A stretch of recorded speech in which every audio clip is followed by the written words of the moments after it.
Single dad, lost his job for helping a woman. Then she gave him something he never expected. The snow came down like it had a grudge against the earth. Jake Callahan gripped the steering wheel of his battered old Chevy, the heat barely keeping the windshield from fogging over. It was past midnight in Marlow, a town too small to matter and too cold to forgive. The roads were deserted, streetlights half buried under heavy flakes casting long, lonely shadows across the empty sidewalks. He just wanted to get home to his daughter Sophie. She'd be asleep by now, curled under the threadbare quilt Jake's late wife had sewn during her chemo treatments before everything unraveled. Jake had worked a double shift fixing a busted HVAC system in the hotel's west wing. No thanks, no bonus, just tired hands, sore knees, and the lingering scent of bleach on his uniform. He turned onto 6th and eased off the gas. Something flickered at the edge of the road. Movement. Jake squinted. A figure. A woman. She stood barefoot on the sidewalk, shivering in a navy blue blazer over what looked like a silk blouse utterly unsuited for this kind of weather. Her hair was soaked, clinging to her face, and her arms were wrapped tightly around herself like she was holding something in. Jake slowed to a stop and rolled the window down, the wind slapping him in the face. "Ma'am, you okay?" She didn't answer, just looked at him with wide, frightened eyes like a deer caught in a beam of light. For a moment she seemed like she might run. Then her lips parted and her voice came out barely above a whisper. "Please, don't call anyone. I just need somewhere warm for a bit. Just a little while." Jake hesitated. Everything about this screamed complication. But then he looked closer at the trembling in her fingers, the raw pink of her bare feet, the bruise just under her hairline she'd tried to hide. She was maybe mid-30s, clearly from money. Those were designer shoes in her hand, soaked to ruin. This wasn't drugs or drama. This was fear. Real, raw fear. He leaned over and opened the passenger door. "Get in." She climbed in, moving stiffly, her fingers icy as she pulled the door shut. Jake cranked the heat up and glanced at her. "You hurt?" She shook her head. Chased a pause. Not anymore. Jake didn't ask anything else. He'd seen enough as a former mechanic on military bases overseas. Some people need help. Some people need silence more than questions. He drove toward his apartment in the industrial edge of town. The building was old but warm. He parked and they walked quickly inside. His daughter's room was dark. He tiptoed past it and opened the guest room, the one they rarely used except when his brother visited once a year. "You can take this room," he said. "There's a space heater. Towels in the bathroom across the hall." She turned to him, her voice cracking. "Why are you doing this? You don't even know me." Jake met her eyes. "Because someone once did the same for me when I didn't deserve it. So now I pay it forward." She didn't respond, just nodded and slipped inside. Jake left a cup of warm tea on the nightstand before he returned to his room. He didn't sleep well. The next morning, she was gone. The bed was made. The tea untouched. On the kitchen counter sat a note on hotel stationery, embossed and expensive. Jake picked it up with calloused fingers. "You didn't ask. You didn't judge. You just helped. I won't forget. E. No number. No last name. Nothing more." He looked out the window. The snow had stopped. The sky was a pale, clean blue, the kind that comes only after a storm. Jake exhaled. The door creaked behind him. Sophie, still in her pajamas, rubbed her eyes. Was someone here? Jake hesitated, then smiled. Just someone who needed a little kindness. Sophie nodded like she understood more than a 10-year-old should. Like you always say, kindness doesn't ask for something back. Jake kissed the top of her head. "That's right, sweetheart." But somewhere deep in his gut, he had a feeling. That wasn't just a lost woman. And whatever storm she had run from, it wasn't over yet. Not for her. And not for him. The hotel lobby smelled faintly of pine cleaner and overcooked coffee. Jake stood just inside the staff entrance, his uniform still damp from melting snow, the soles of his boots leaving muddy half-prints on the tiled floor. It was barely 8 a.m., and already something felt off.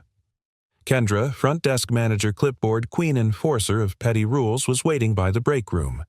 Arms crossed, brows drawn tight. "Jake," she said flatly, "you need to come with me. Now." He dropped his tool bag beside the wall and followed her down the narrow corridor that led to the security office. Inside, the head of operations, Greg Lerman, sat behind a desk. Mid-50s, graying hair, always in a blazer, one size too tight. He didn't stand, didn't smile. On the monitor in front of him was paused security footage, Jake's truck idling in the snow near the hotel service entrance. The timestamp blinked 2:04 a.m. The passenger door swung open and a figure climbed in. Jake's stomach dropped. "We had a security audit this morning," Greg said without preamble. "As you know, all footage is time-stamped and reviewed weekly. But last night a call came in from a guest claiming a woman left the building through the side entrance in an unauthorized vehicle. We pulled the footage. Jake said nothing. Greg hit play. The woman, soaked barefoot, visibly shaken, entered the passenger seat of Jake's truck. The truck pulled away. That was it. We need to know who she was." Greg said, his voice low and even. "And why you didn't report an incident on hotel property." Jake rubbed his palms together, searching for words. "She wasn't a guest," he said finally. "I don't even think she was staying here. She wasn't dressed for the weather and she didn't want the police involved. That's not your call to make." Kendra snapped. "You broke protocol." Jake looked from her to Greg. "I didn't take her into the hotel. She was outside, freezing. I helped her get warm and gave her a place to rest." Greg leaned back.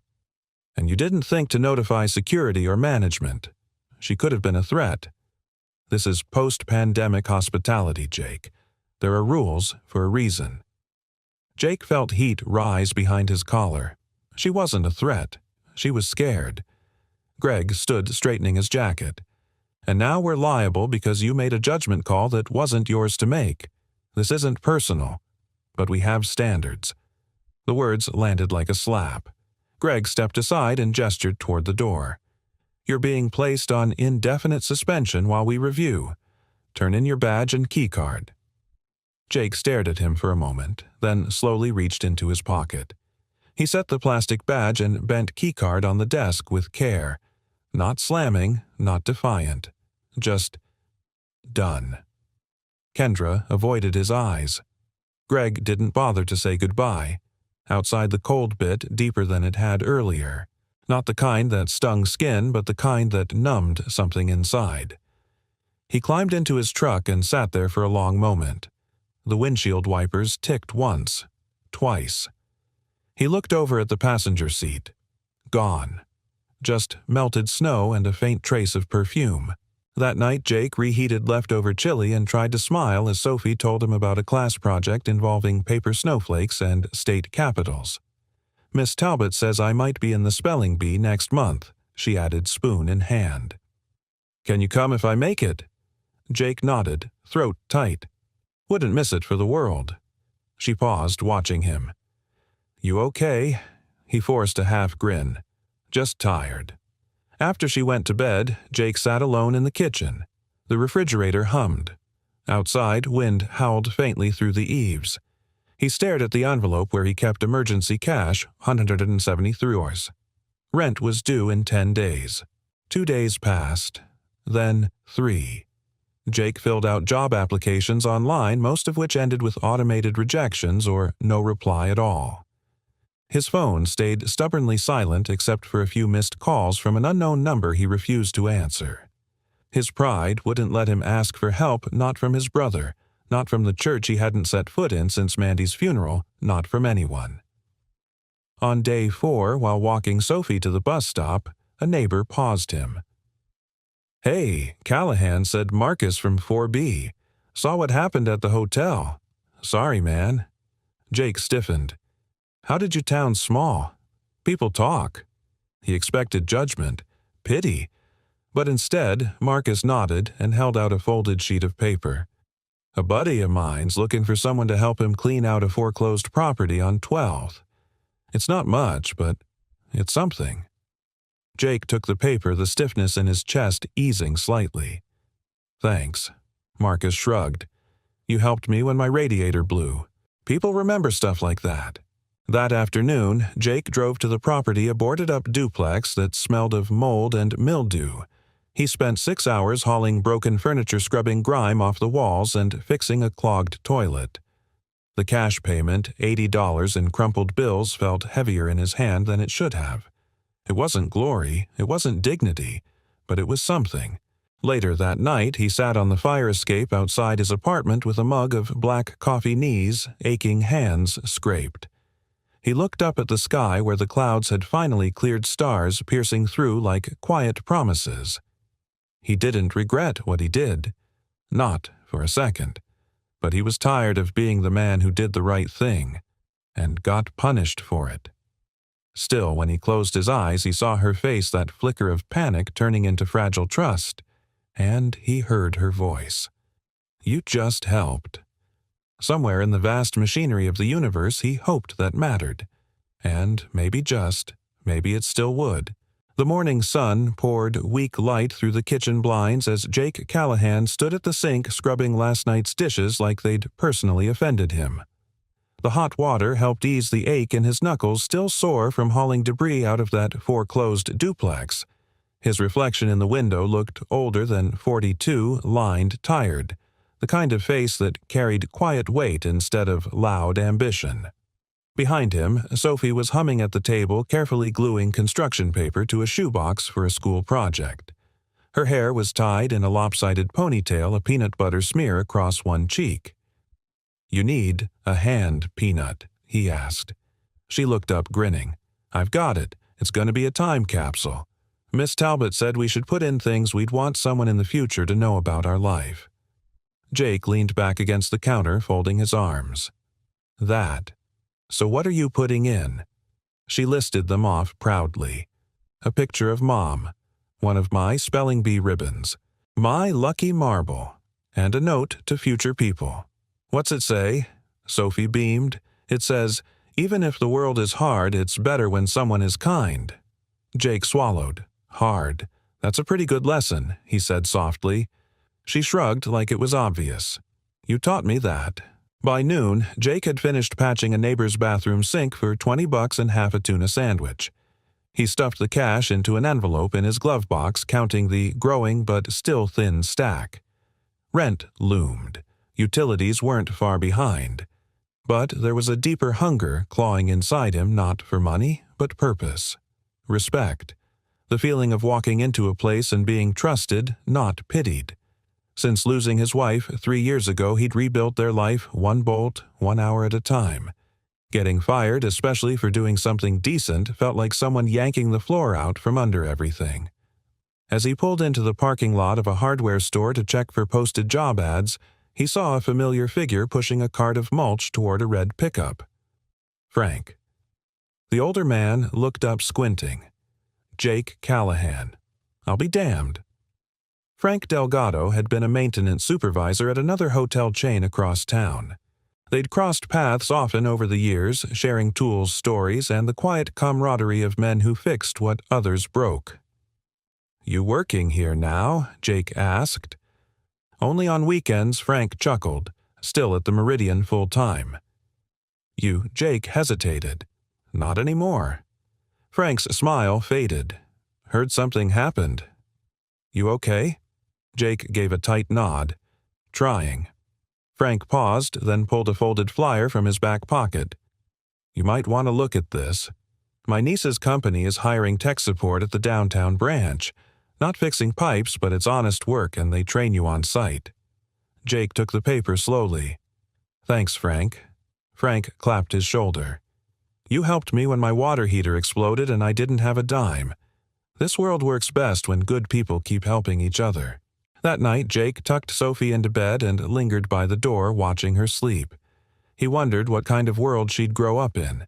If being kind would ever stop costing so much. If someday she'd see her father not as the man who struggled, but the man who refused to compromise who he was. He stepped onto the fire escape again, nursing a cup of weak coffee. Snow was melting in patches. The night air was crisp, but the wind had gentled. Something scraped against the metal below. Jake looked down. A mailman in a beanie was placing a thick envelope in their mailbox. Unusual. It was nearly 9 p.m.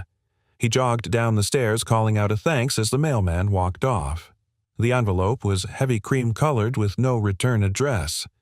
His name and apartment number were printed in neat block letters. Jake frowned, tearing it open. Inside was a single sheet of high-quality paper and a photo. The image was black and white, grainy but clear. It showed him mid-action, leaning out of his truck to drape his coat over the shoulders of the mystery woman from that snowy night.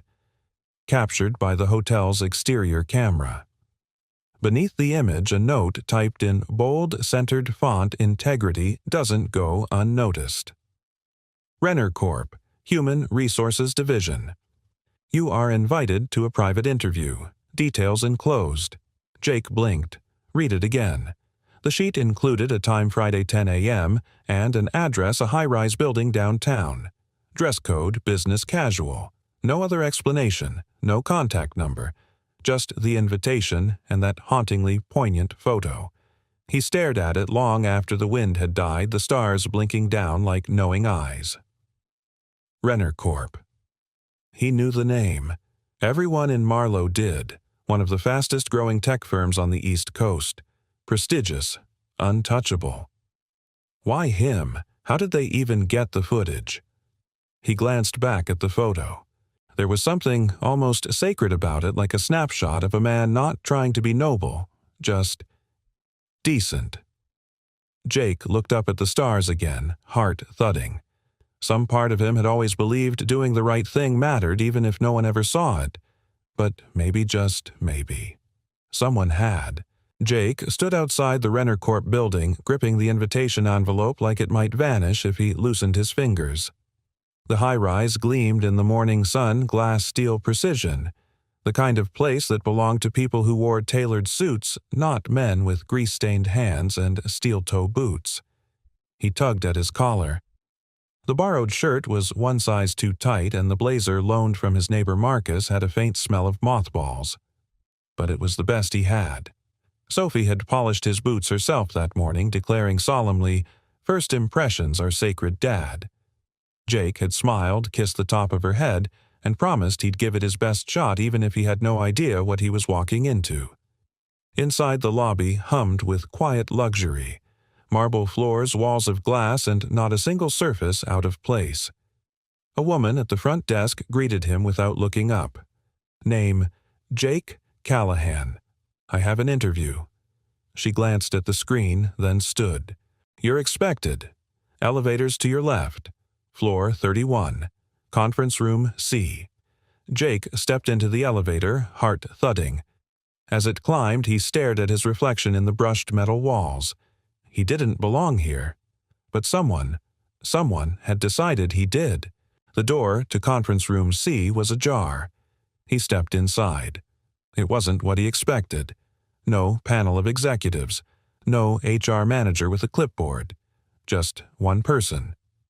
Sitting at the head of the long table, flipping through a folder, was the woman from that night. The woman he'd pulled from the snow. Except now she wasn't shivering or scared. She was composed. Crisp white blouse navy suit. Her hair was smooth and tucked behind one ear. And her expression calm, focused, yet softer than he remembered. She looked up and stood. Mr. Callahan. Jake blinked. You. A flicker of a smile. Yes, me. Please sit. He lowered himself into the chair across from her, unsure if he was still breathing properly. She extended her hand. Emily Renner. Of course. Renner. Renner Corp.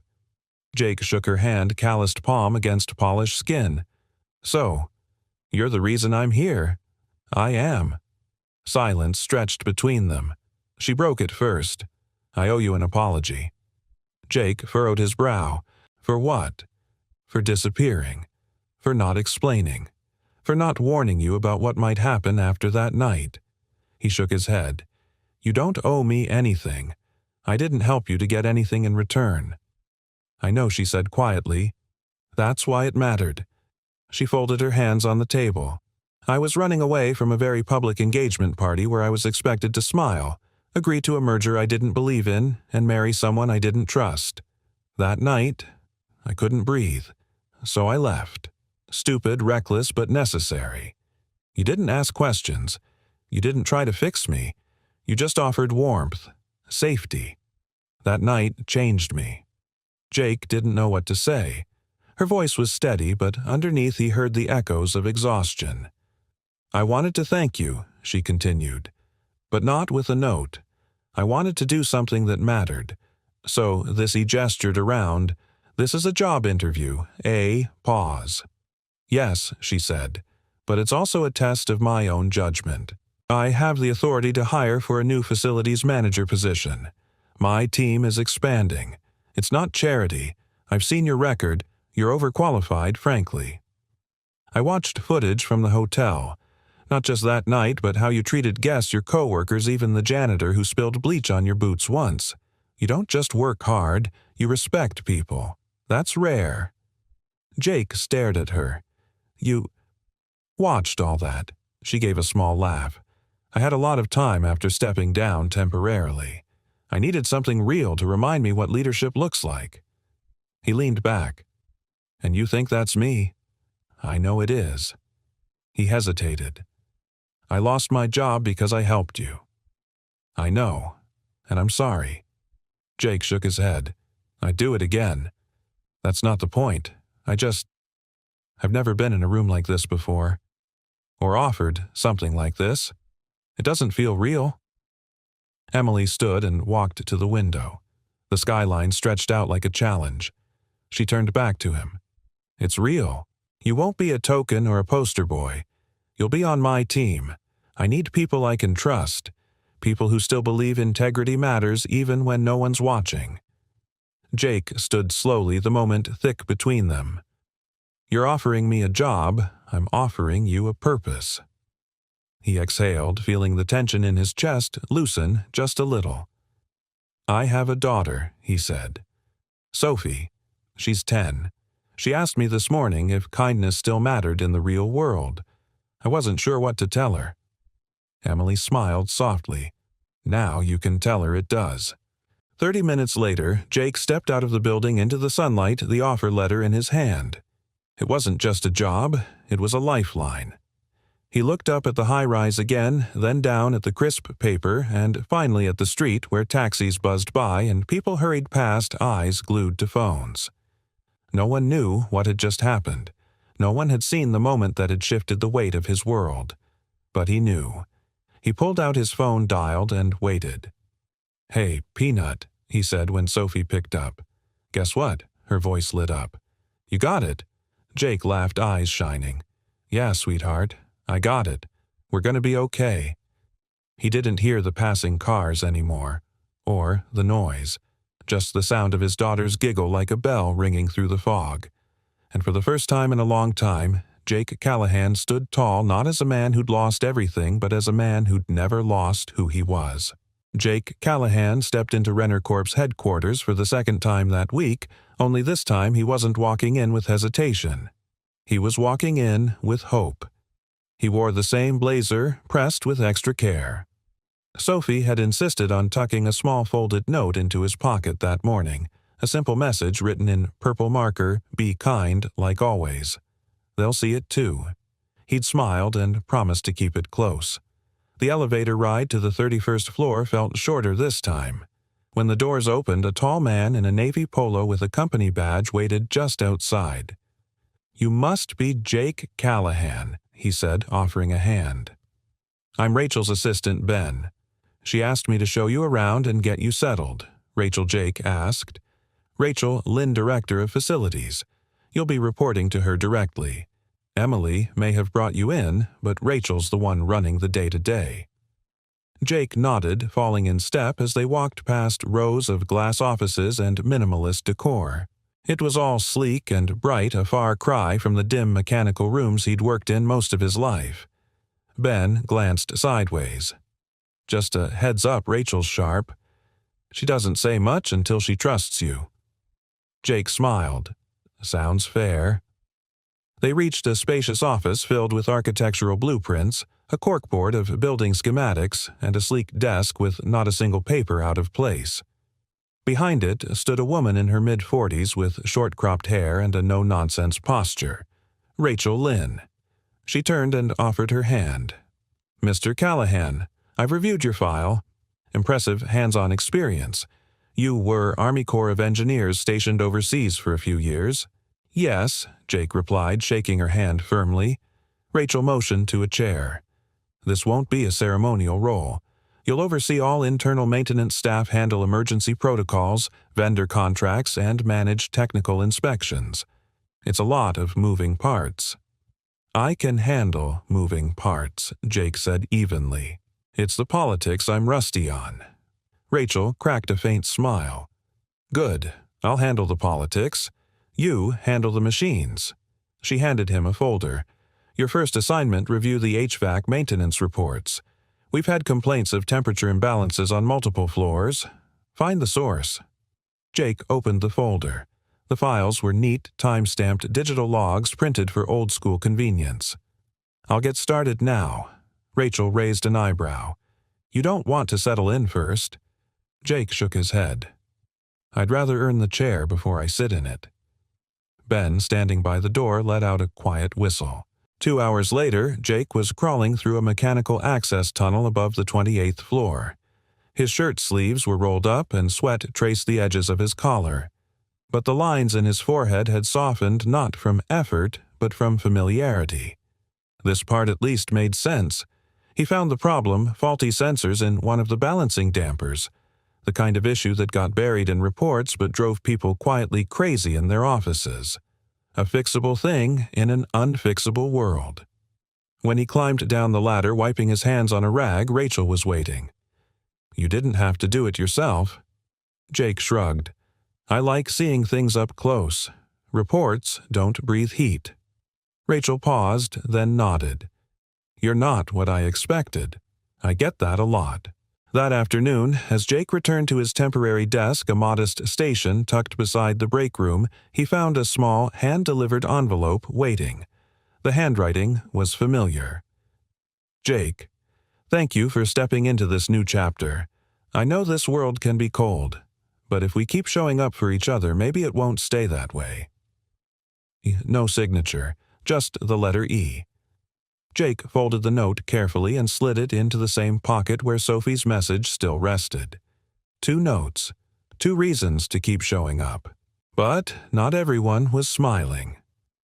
Across the hall in the softly lit corner office, Bryce Hawthorne stood by the window watching Jake through the glass. Tall, polished, and perpetually holding a phone to his ear, Bryce was everything Jake wasn't born into wealth, educated in boardrooms, groomed for command. He ended his call and turned to his assistant.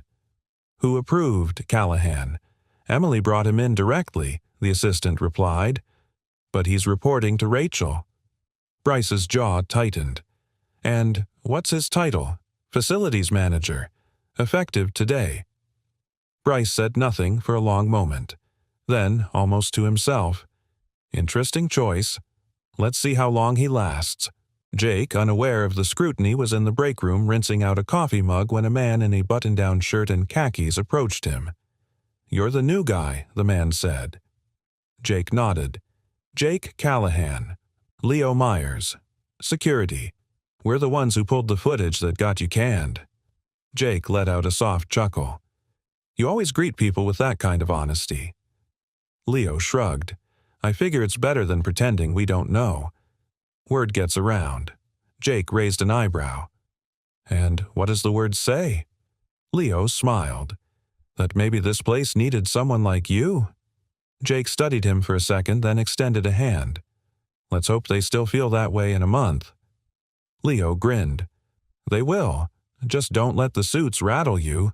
Later that night, Jake walked through the front door of his apartment with sore shoulders and a full heart. Sophie ran to him, notebook in hand. "I wrote a new entry for my time capsule." Jake dropped his bag and knelt beside her. "Let's hear it."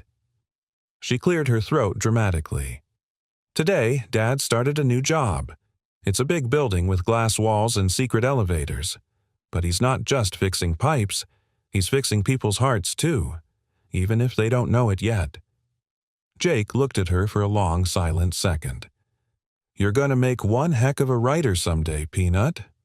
She leaned in and whispered, "That's because I've got a good story to follow." 3 weeks passed.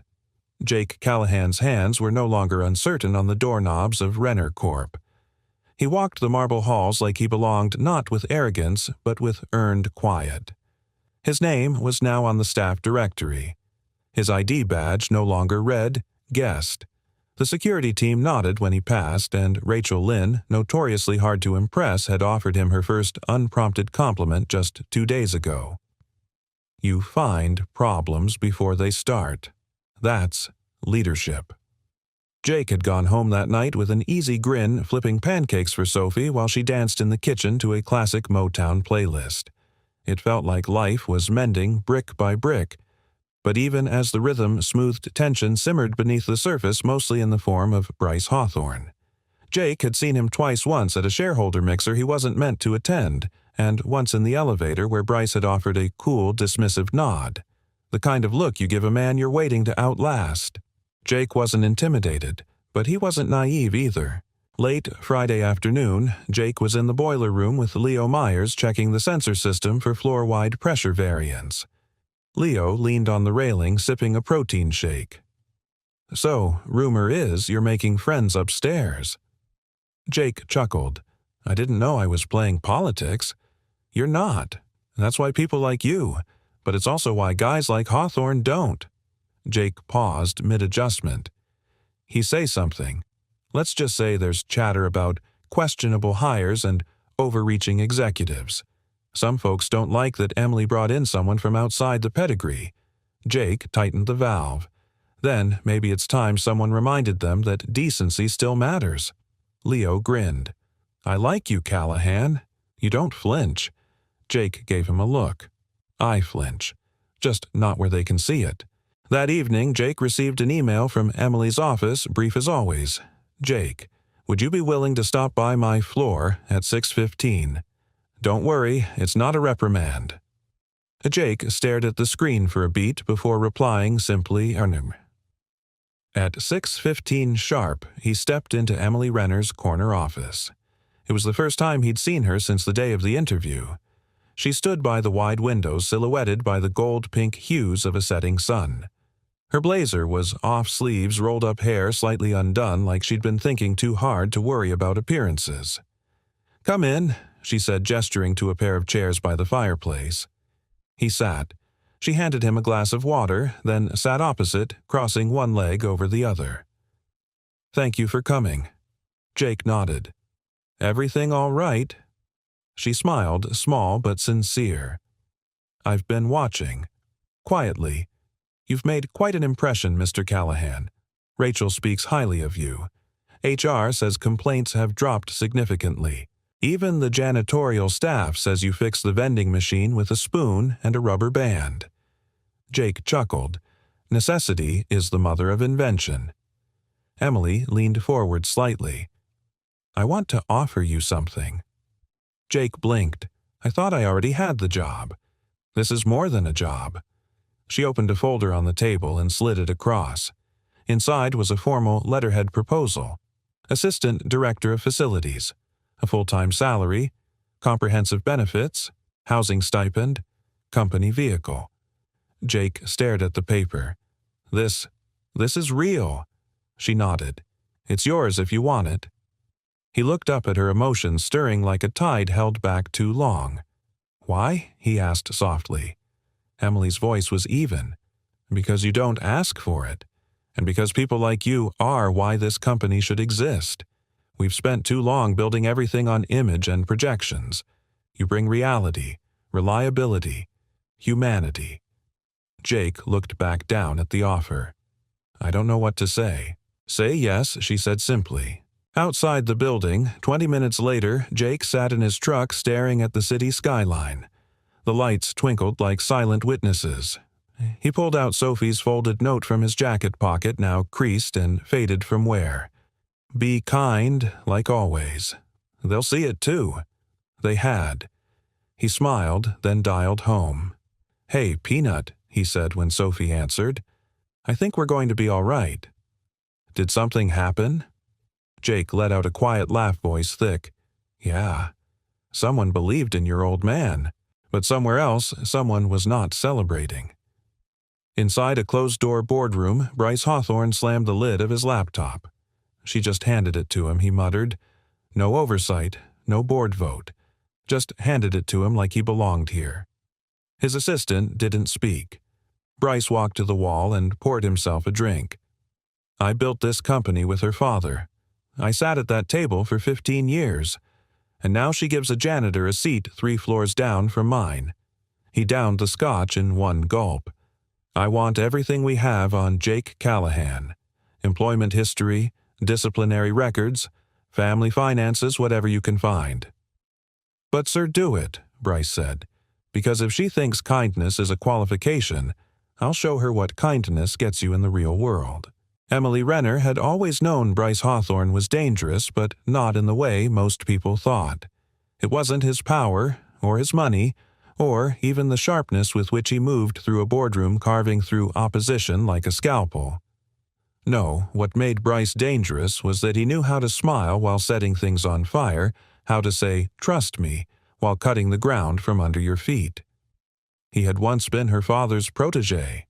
The son her father never had, and for a time he had been set to be her husband. Emily had grown up surrounded by expectations how to sit, how to speak, how to steer a company, and never blink. The arranged engagement had come during her 3rd year as VP, wrapped in the language of strategic alignment, consolidated control, and unified leadership. Her father hadn't called it love, he'd called it stability. And for a long while, Emily had tried to believe it might work. Bryce was charming when he wanted to be. Smart, polished. The kind of man who could make a room laugh and forget what they were negotiating. But she had seen the cracks, the controlling emails, the way he dismissed people who didn't serve his agenda, the time he berated a junior analyst in front of the whole floor for a typo in a slide deck and called it toughening her up. It wasn't a partnership, it was possession. And Emily Renner had never wanted to belong to anyone. So she ran.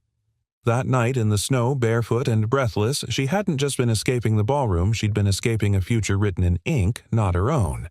She hadn't planned to be found. Certainly not by someone like Jake Callahan. Now, 3 weeks after giving Jake his promotion, Emily sat in her office staring at the new reports on her desk. There had been murmurs. A contractor suddenly refusing to renew their contract. An IT audit inexplicably delayed. A subtle but undeniable shift in how certain executives greeted her in the hallway, cordial but cooler. And then came the anonymous memo slipped into HR's inbox, alleging that Jake had been dismissed from his previous position for misconduct. No name on it. No source cited. Just a carefully worded concern. Emily's jaw tightened as she reread it. She knew the tactic create smoke, then claim fire. Discredit not through fact, but suspicion. She reached for her phone. "Rachel," she said when the facilities director answered, "I need you in my office." Across the building, Jake had just finished walking a new junior tech through emergency generator protocols. The young man, Terrence, was enthusiastic, eager, and soaked up instruction like a sponge. "You sure you're not a teacher?" Terrence asked as they returned to the service elevator. Jake smiled. "My daughter says I lecture like one, but I think that's just her way of saying I talk too much." Terrence laughed. But the lightness faded when Jake saw Rachel standing outside his office door, arms crossed, expression unreadable. "Something wrong?" he asked. She nodded toward the office. "Emily wants to see you." Now. Emily was standing when Jake entered. She motioned for him to close the door behind him. He did. "I need to ask you something," she said, no preamble. "And I need you to be absolutely honest." Jake's gut twisted. "Okay, we received an anonymous report that you were let go from your last job due to misconduct." Jake blinked. "What? It didn't come through official channels?" It was slipped in quietly. Which is what makes me think it's not about truth, it's about sabotage. Jake's jaw tightened. I was suspended because I helped someone off property who needed help. That someone was you. Emily looked down, guilt flashing across her features. I know, she said softly. And I believe you, but others don't know the full story. And now someone's trying to weaponize it, Bryce Jake said. Emily didn't answer, which was answer enough. Jake paced the office once, then stopped. You want me to step back? No, she said immediately. But I need to know if there's anything else I should be prepared for. Anything someone like Bryce could twist. Jake shook his head. I've never taken a bribe. Never mistreated a coworker.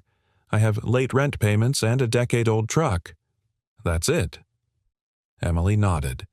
Then we hold the line. Their eyes met, and something passed between them, something unspoken, but heavy with meaning.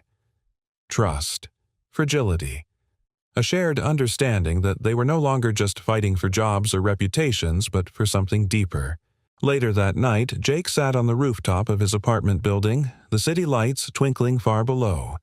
Sophie was asleep. The world was quiet. He thought about what it meant to be targeted not for a mistake but for being in someone else's way. About how fast a whisper could become a stain. He pulled out his phone and scrolled to Emily's number. For a moment, he hovered. Then he typed, "You stood by me today. Thank you." Seconds later, a reply. "You stood by me first." He stared at the screen, the corners of his mouth lifting. Some things he thought were worth holding the line for. It happened on a Tuesday. Jake Callahan arrived early as always, coffee in hand, blueprints tucked under one arm. The office was quiet at that hour, just the hum of machines waking up and the rhythmic tap of early risers on keyboards. It was his favorite part of the day.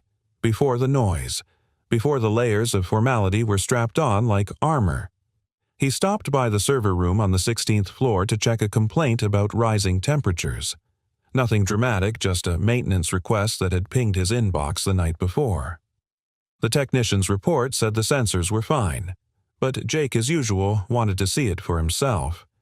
He knelt down by the panel. A faint humming echoed through the metal walls. He opened the wiring hatch and blinked. Something wasn't right. 2 wires had been deliberately crossed. Not an accident. The kind of mischief someone either did to cause a problem or to frame one. Jake frowned, took a picture with his phone, and got to work rerouting. Within 20 minutes, the system was running smoothly again. He filed his own report, careful to document every step. He had no idea it wouldn't matter. By noon, the email hit every department. Facilities. Failure causes. Critical server cooling breach investigation underway. Jake stared at the subject line, blinking in disbelief. He opened the message. Due to a recent mechanical error in our climate control system, a breach in the server room resulted in system slowdowns and compromised data performance. The source of the breach is currently being reviewed. Staff involved may be subject to disciplinary action pending final audit findings. His chest went tight. Then Rachel called, "Jake, my office, now." She didn't look angry. She looked tired, disappointed, and maybe somewhere under all that worried. "They think it was me," Jake said before she even spoke. Rachel didn't deny it. "Bryce escalated the issue before I even saw the report. He's already spoken with legal. He's recommending immediate suspension." Jake sat down hard. "You know, I didn't do this. I do. But the wiring configuration, it matches your access code from earlier this morning. The audit team sees that and assumes sabotage or negligence." Jake pulled out his phone and held it up. "I documented the error. I filed a full report. I even photographed the crossed wires." Rachel took the phone, scrolled, nodded. "I'll forward this to Emily. She won't let this stand." "I hope you're right," Rachel said quietly, "because you've got a target on your back." Jake left the building not as a respected assistant director, but as a man under review. He didn't go home right away. He drove to a park near the edge of the city, parked by a faded baseball field, and sat under the same tree where he'd once taken Sophie for picnics. Everything he'd rebuilt after Mandy died, after losing his job, after nearly losing hope, felt like it was unraveling all over again. Only this time, someone had made it unravel. He ran a hand down his face and tried to breathe through the rising fury. He wasn't a man given to rage, but this was injustice, carefully packaged. He thought of Bryce, smug in a suit, sipping something expensive behind a polished desk. He thought of Sophie waiting for her father to keep a promise that kindness could still win. He thought of Emily and whether she'd stand up now that it might cost her more than just opinions. That evening, Emily sat at the head of the boardroom table, her back, straight eyes, sharp. Bryce paced the carpet like a cat sizing up a cornered bird. "I've spoken with legal," he said, voice smooth. "We can't afford to look weak on this. The contractor we lost last week is already on social media questioning our safety standards. Callahan is a good story gone wrong. We end it quietly." Emily leaned back, folding her hands. "You seem very invested in this outcome, Bryce." He smiled. "I'm invested in protecting this company." Emily stood. "Then you should know Jake filed a maintenance report and photo evidence before the breach alert even triggered. He fixed a problem someone else created." Bryce's smile faltered just for a beat. Emily stepped around the table, facing the entire board. "We've spent years talking about integrity, innovation, responsibility, and then we're given a man who lives those values, and the first sign of friction we fold." Someone on the board cleared his throat. "Emily, we need to be cautious." "Optics." She turned to him. "Optics matter, but truth matters more. Jake Callahan didn't cause that failure. He caught it, repaired it, reported it, and Bryce knew that before he pushed for disciplinary action." All eyes turned. Bryce's jaw clenched. "That's a dangerous accusation." "No," Emily said. "What you did was dangerous. And I won't be complicit." She slid a folder across the table. "Jake's documentation, his timestamps, his full maintenance report. I'm reinstating him. Effective immediately." Bryce laughed brittle. "You're going to risk your leadership over a janitor in a blazer." Emily met his gaze. Steady. Calm. "No, Bryce. I'm going to protect my leadership by reminding everyone what it's supposed to look like." Jake got the call later that night. It was Rachel. "You're cleared. Full reinstatement. No suspension." Emily called the board's bluff. Jake sat down slowly on the edge of his bed. "Thank you." "You earned it," Rachel said. Then after a pause, and "Jake, she didn't just fight for you. She believed in you. That's not something Emily Renner does lightly." Jake looked out the window, the city lights glimmering like distant fires in the dark. "She believed in me because someone needed to," he said quietly. And in that moment he realized this wasn't just about keeping his job. It was about defending the kind of man he refused to stop being. Emily Renner stared at the reflection of herself in the floor-to-ceiling window of her private office, arms folded, spine rigid. The city spread out below her like a puzzle she'd spent years assembling, piece by calculated piece. And yet, for all her careful building, one man had shaken it to its foundation. Not Jake. Bryce. Again. He had done what he always did, hid behind procedures, wielded influence like a scalpel, and expected silence to follow. But this time, the silence was hers to break. The fallout from the sabotage scandal hadn't gone quietly. Though Jake had been cleared, whispers still clung to the edges of the building like fog that refused to lift. Several board members had sent concerned but polite emails about Emily's emotional investment in a facilities manager.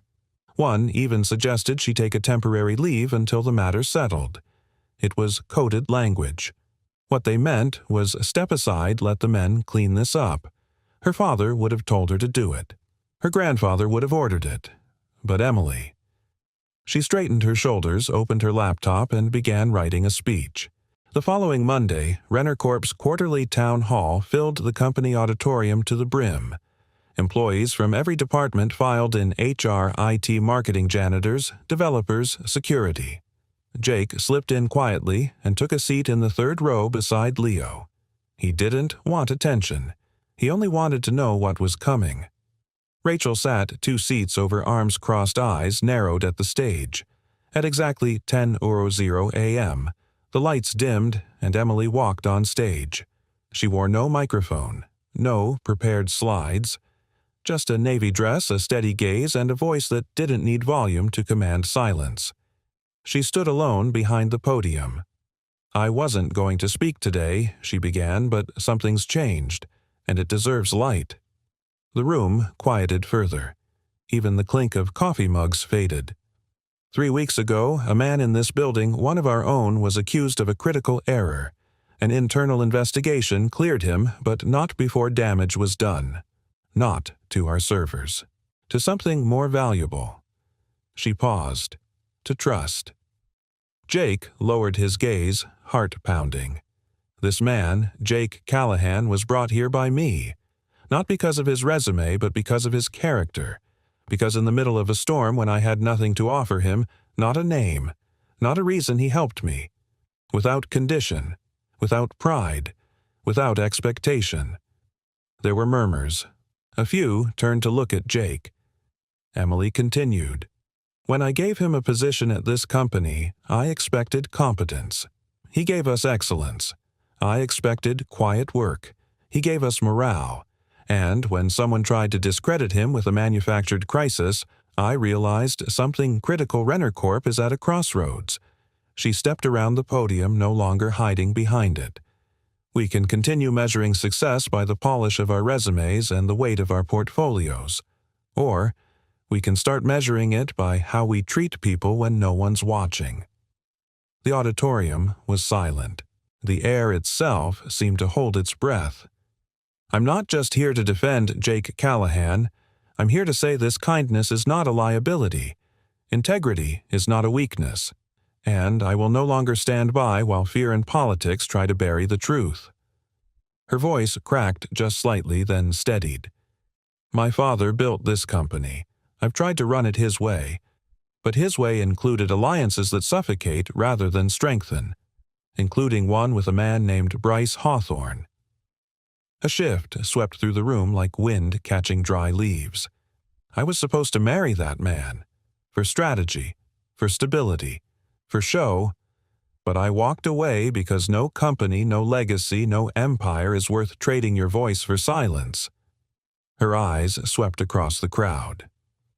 "So, let me be clear, I'm stepping out of my father's shadow.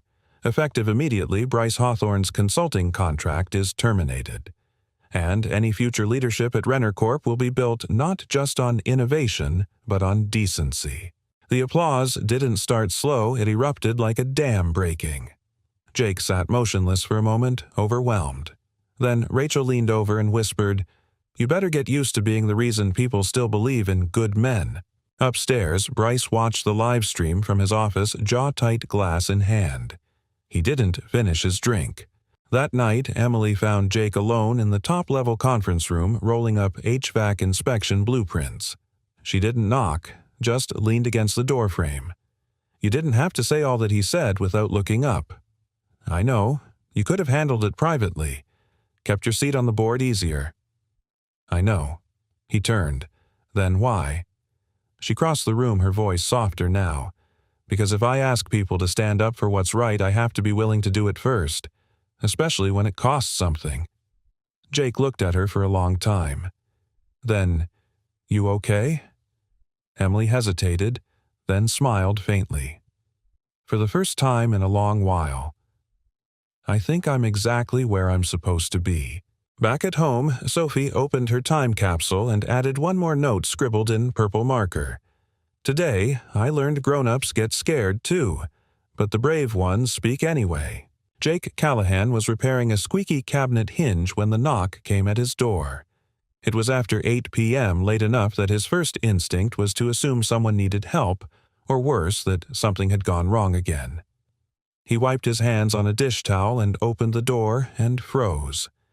Emily Renner stood there, hair pulled into a loose knot, no makeup, no heels, no tailored suit.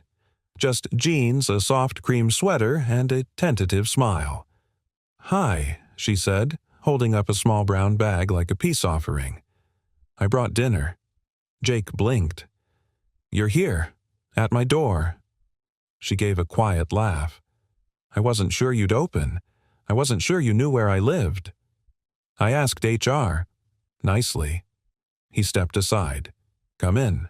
The apartment was small, modest, but warm, and lived in.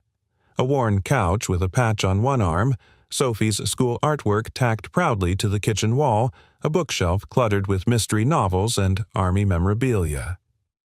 Emily looked around as she stepped inside, taking it all in with an unreadable expression. "It's cozy," she said. Jake raised an eyebrow. That's a polite way of saying, tiny but not terrifying. She grinned. "No, it's good, real. It smells like garlic and home." He chuckled. "That's the spaghetti from 2 hours ago." "You missed it. I brought backup," she said, lifting the bag. "Indian food. Hope you're a fan." Jake took it from her. "I didn't realize CEOs did surprise dinner drop-ins. Technically, I'm still the CEO," she said. "Just maybe. Less of the surprise part next time." They ate at the kitchen table, laughing more than either expected. The conversation drifted work childhood stories, the worst bosses they'd ever had. Jake won with a tale about a sergeant who made them mop a desert tent floor. Then, over a shared dessert of mango lassi and cheap cookies, Emily looked around again. Her gaze landed on the small framed photo beside the refrigerator, a woman with soft eyes, curly hair, and a smile that reached all the way through the frame. "Your wife?" she asked gently. Jake followed her gaze and nodded. "Mandy. She passed away 3 years ago. Cancer." Emily's face softened. "I'm sorry." She was sunshine and music and sarcasm. "And smarter than me by a mile," Jake said, voice quiet but steady. "She made everything easier to believe in." There was a pause, not awkward but reverent. "I can see that," Emily said. "The way you talk about her." Jake looked down. "Some days I feel like I failed her, like I'm just patching holes she would have filled without effort."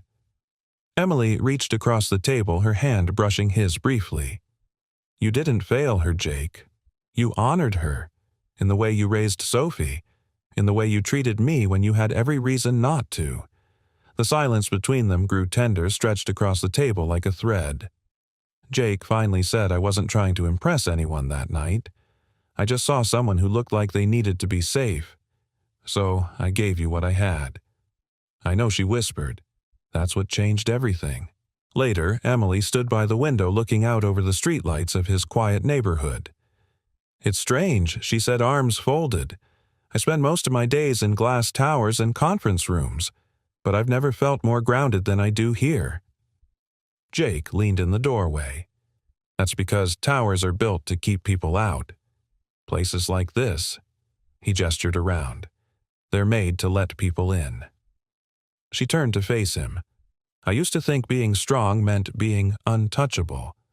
But lately—" She looked down, then back up. "I think strength might be letting someone matter, even if it's messy." Jake took a slow step forward. "Is that what this is?" "I don't know," she said honestly. "But I do know I didn't come here tonight to thank a coworker or a friend." "Then why did you come?" She held his gaze. "Because after everything, the scandal, the fight, the fallout, I wanted to know what it felt like to just be near someone good." Jake didn't answer with words. He took her hand, and neither let go. Later that night, long after Emily had left, Jake stood outside Sophie's room, watching her sleep. Her breathing was soft even. One hand clutched her favorite plush owl. On the nightstand sat her time capsule box, the lid slightly ajar. He reached in and found the latest note written in purple marker. "I think my dad is a hero, but the quiet kind. The kind that makes people safe without needing to be loud." Jake sat on the edge of her bed, heartful eyes damp. For the first time in years, he didn't feel like he was surviving. He felt like he was living again.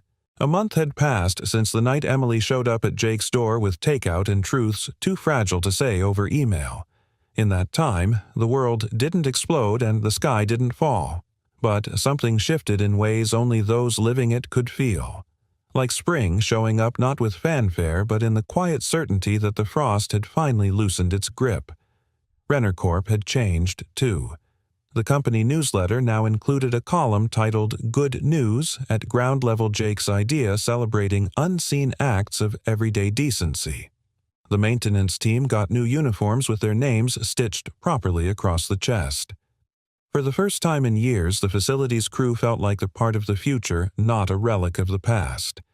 And in the executive offices, Emily walked differently now. Not heavier, not harder, but clearer. She no longer asked permission to lead the way she believed in. On a breezy Sunday afternoon, Jake and Sophie pulled into a tree-lined street just north of the city. Quieter, greener, the kind of place where kids still sold lemonade and neighbors knew each other's dogs. "Is this the place?" Sophie asked, bouncing in her seat. Jake smiled. "Yep." It was an open house, a modest craftsman with creaky floorboards, a crooked porch swing, and ivy curling over the fence like it was trying to remember a song. Emily stood on the porch, hands in her jacket pockets, watching them approach with a nervous smile. "You're sure about this?" she asked as Jake walked up. "Are you?" he countered. She looked at him for a long moment, then at Sophie, who was already racing up the front steps, inspecting the porch like a detective. "I used to think permanence was the same thing as safety," Emily said quietly. "But maybe. It's not the walls that matter. It's the people who'd never let them fall." Jake looked around the yard. There were dandelions in the lawn, a cracked walkway, a birdhouse hanging lopsided from a tree. He loved it. "I can fix the cracks," he said. Emily turned to him, smile growing. "I know you can." That evening, they sat together on the empty living room floor, no furniture yet, just pizza boxes and laughter echoing off bare walls. Sophie was curled up in the corner with a coloring book and a flashlight narrating stories about an owl who ran for president. Emily rested her head lightly on Jake's shoulder. "This still feels a little unreal," she said softly. Jake reached for her hand. "Real doesn't have to be perfect." She looked at him. "Neither do we." He kissed her gently. Nothing grand, nothing rushed. Just two people meeting in the middle of something they never expected but now couldn't imagine losing. Weeks later, Jake was back on the rooftop of Renner Corp, his favorite quiet spot during lunch breaks. The city spread out beneath him, bustling and unaware of the tiny miracle unfolding in the life of one man who used to think miracles were for other people. Emily joined him, 2 coffees in hand. "Guess what the board just approved," she said, handing him one. "Your resignation so you can become a full-time travel blogger." She laughed. "No, the Community Integration Project." Jake raised an eyebrow. "We're launching a program that hires veterans and returning citizens for paid apprenticeships in building maintenance electrical work, HVAC. Everything your team does." Jake blinked. "You're serious?" "Completely. And you're running it." He stared at her, stunned. "Jake, I want what you taught me to live past just you and me. This isn't just about fixing buildings. It's about rebuilding people, the way you did with me, with Sophie, with yourself." Jake looked down at the coffee cup in his hand, then back up at the woman he once handed a coat to without knowing her name. "You really don't do things halfway, do you?" Emily smiled. "Not anymore." On the night they signed the papers for the new house, a storm rolled in, nothing violent, just rain against the windows and thunder like a low lullaby. Sophie, now officially in her new room, taped one last message to the inside lid of her time capsule box before sliding it under the bed. Kindness is the quiet kind of magic. It doesn't ask to be seen, but it always shows up when it matters most. And downstairs, with the lights low and the world softened by rain, Jake sat beside Emily on the old couch they'd brought from his apartment, the one with the stitched-up armrest and a history of watching hope return. They didn't speak much. They didn't have to. Sometimes the most extraordinary endings aren't loud or dramatic. Sometimes they're just two people sitting close, holding hands, finally warm after a long storm. A struggling single dad got a midnight call by mistake. But she said, "I needed you more than ever." The rain had come in sideways all evening, pounding the tin roof of the modest bungalow like an angry drummer. Liam Carter wiped his boots on the mat just inside the door and quietly locked it behind him. The clock above the mantel read 12:01 a.m. The living room was dim lit only by the soft glow of a vintage floor lamp and the flickering television screen now playing static. Emma had fallen asleep on the sofa, picture book still open in her lap, her cheeks flushed with sleep. He walked over, gently adjusted the blanket around her, and brushed a strand of hair from her forehead. She stirred, but didn't wake. Liam paused there for a moment, watching her. She was the reason he kept going, the reason he kept breathing. He'd worked a double shift patching an emergency boiler leak in a rundown apartment block where the heating had failed. His fingers were cracked and raw from the cold, the tips still stained with rust and sealant. But it wasn't the work that tired him. It was the silence. The silence that used to be filled with laughter, with her voice. He reached for his phone, which sat charging on the kitchen counter. One missed call from a number he didn't recognize. He frowned. Wrong number, maybe. Then it rang again. Liam stared at the screen. Unknown number. The digital clock on the microwave read 12:04 a.m. He hesitated. Every instinct told him to ignore it. Nothing good ever came from a midnight call. But something in the timing and the strange stillness of the room made his hand move. He answered. There was silence, and then a soft breath. Fragile. Unstable. A woman's voice barely above a whisper. "I'm sorry. I didn't mean to call. I know I shouldn't." Liam blinked, confused. "It's all right. Who is this?" Another pause. Her voice was trembling now, raw and full of something he hadn't heard in a long time, desperation. "I thought I dialed someone else. I just needed to hear someone's voice. I'm sorry." He could have ended it there. Could have said goodnight and hung up. But something in her tone caught him by the throat. A note of something brittle, like glass about to shatter. "What's your name?" he asked gently. She didn't answer, just let out a shaky breath. "I'm not okay," she whispered. "I'm not okay, and I don't know how to fix it anymore." Liam's breath caught. The room around him felt suddenly smaller. "You don't have to fix it all tonight," he said. "You just have to make it through tonight." There was silence, but she didn't hang up. "Where are you?" he asked. She gave a choked laugh. "I'm not going to jump off a building if that's what you're asking." He sat down at the kitchen table, his back aching. "That's not what I asked." She paused, and for the first time her voice steadied just barely. "I'm sitting in my car. I left a party. Everyone was laughing. I felt like I was watching strangers through glass. So I walked out." "You called the wrong number," he said quietly. Maybe she murmured. Or maybe I didn't. The rain continued tapping on the windows. Emma stirred again in her sleep, murmuring something inaudible. Liam glanced over and smiled, just barely. Then his attention returned to the line. "I don't know who you are," she continued, "but your voice, it's calm, like you're someone who's used to holding things together when they're falling apart." He let that hang there for a moment. Then he said softly, "I lost someone. A long time ago. I learned how to sound steady. Doesn't mean I am." There was a soft sound, something like a sob, trying to stay hidden. "I don't want to go home tonight," she whispered. "Everything there reminds me I'm not enough. That I failed." Liam leaned forward, resting his elbow on the table, eyes fixed on nothing. "Whoever told you that lied," he said. "How would you know? Because I've been there. And the truth is, the only people who say you're not enough are the ones who fear they never were." She didn't speak for a long moment. Then quietly, "What's your name?" He hesitated. "Liam." Another pause.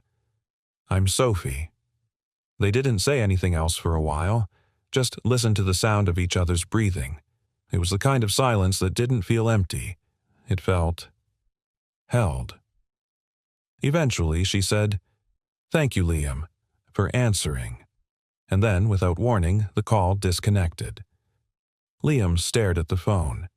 His own reflection blinked back at him in the dark screen. He sat there a long time. Then he rose, walked over to the sofa, and kissed Emma's forehead. "Good night, baby girl," he whispered. And in the quiet, where once there had been nothing, there was now a name. Sophie, and a voice he couldn't forget. Liam didn't sleep that night. He lay on the couch across from his daughter, staring at the ceiling as the old radiator hummed quietly in the background. Outside, the rain had turned to a light mist drifting through the porch light like breath on a winter window pane. Sophie. That was all he had. A name, a voice, and 1,000 silent questions. He didn't know what she looked like. Didn't know where she lived, what she did for a living, or what had driven her to make that call. But none of it mattered. What stayed with him wasn't the details. It was the weight in her voice, the ache buried in every syllable. He knew that ache. He'd carried it himself. By morning, Emma was back to her bright-eyed self. She bounced around the kitchen in her pajamas, requesting blueberry pancakes with exactly 3 chocolate chips per side, a Carter family tradition. Liam, bleary-eyed but smiling, obliged. "Did you dream last night?" she asked, climbing into the chair across from him. He poured the batter and glanced at her. "Yeah, I think I did." "What about a woman in the dark?" he said, then paused, and a voice I couldn't forget. Emma tilted her head in that curious way she did when she was trying to understand something beyond her years. "Did she say something scary?" Liam flipped a pancake, letting the thought hang in the air. "No," he said softly. "She said something honest." That evening, after Liam tucked Emma into bed and turned out the light, he sat on the porch with a cup of lukewarm coffee, listening to the quiet. The moon hung low, casting silver across the cracked pavement of the street below. The town was winding down, lights flicking off in windows, cars pulling into driveways. His phone buzzed just as he was about to set it down. Unknown number, 12:03 a.m. His heart thudded. For a moment he considered letting it go to voicemail, but he didn't. He swiped to answer. "Hello." There was silence, then a breath. "It's me again," she said, her voice low and cautious. "I know I shouldn't have called. I couldn't stop thinking about last night." He exhaled slowly. "Neither could I." A pause. Then quieter. "I thought you wouldn't answer." "I wasn't sure I would," Liam admitted, "but I'm glad I did." She let out a small, almost nervous laugh. "Me too." This time she didn't sound quite so broken. Still brittle, still guarded, but not splintering. There was a sliver of something in her tone. Hope, maybe. Or gratitude. They talked for 20 minutes. Not about anything profound, just little things. Favorite foods, books they'd once loved, songs they secretly cried to in the car. She still didn't offer her last name, or where she lived. And Liam didn't ask.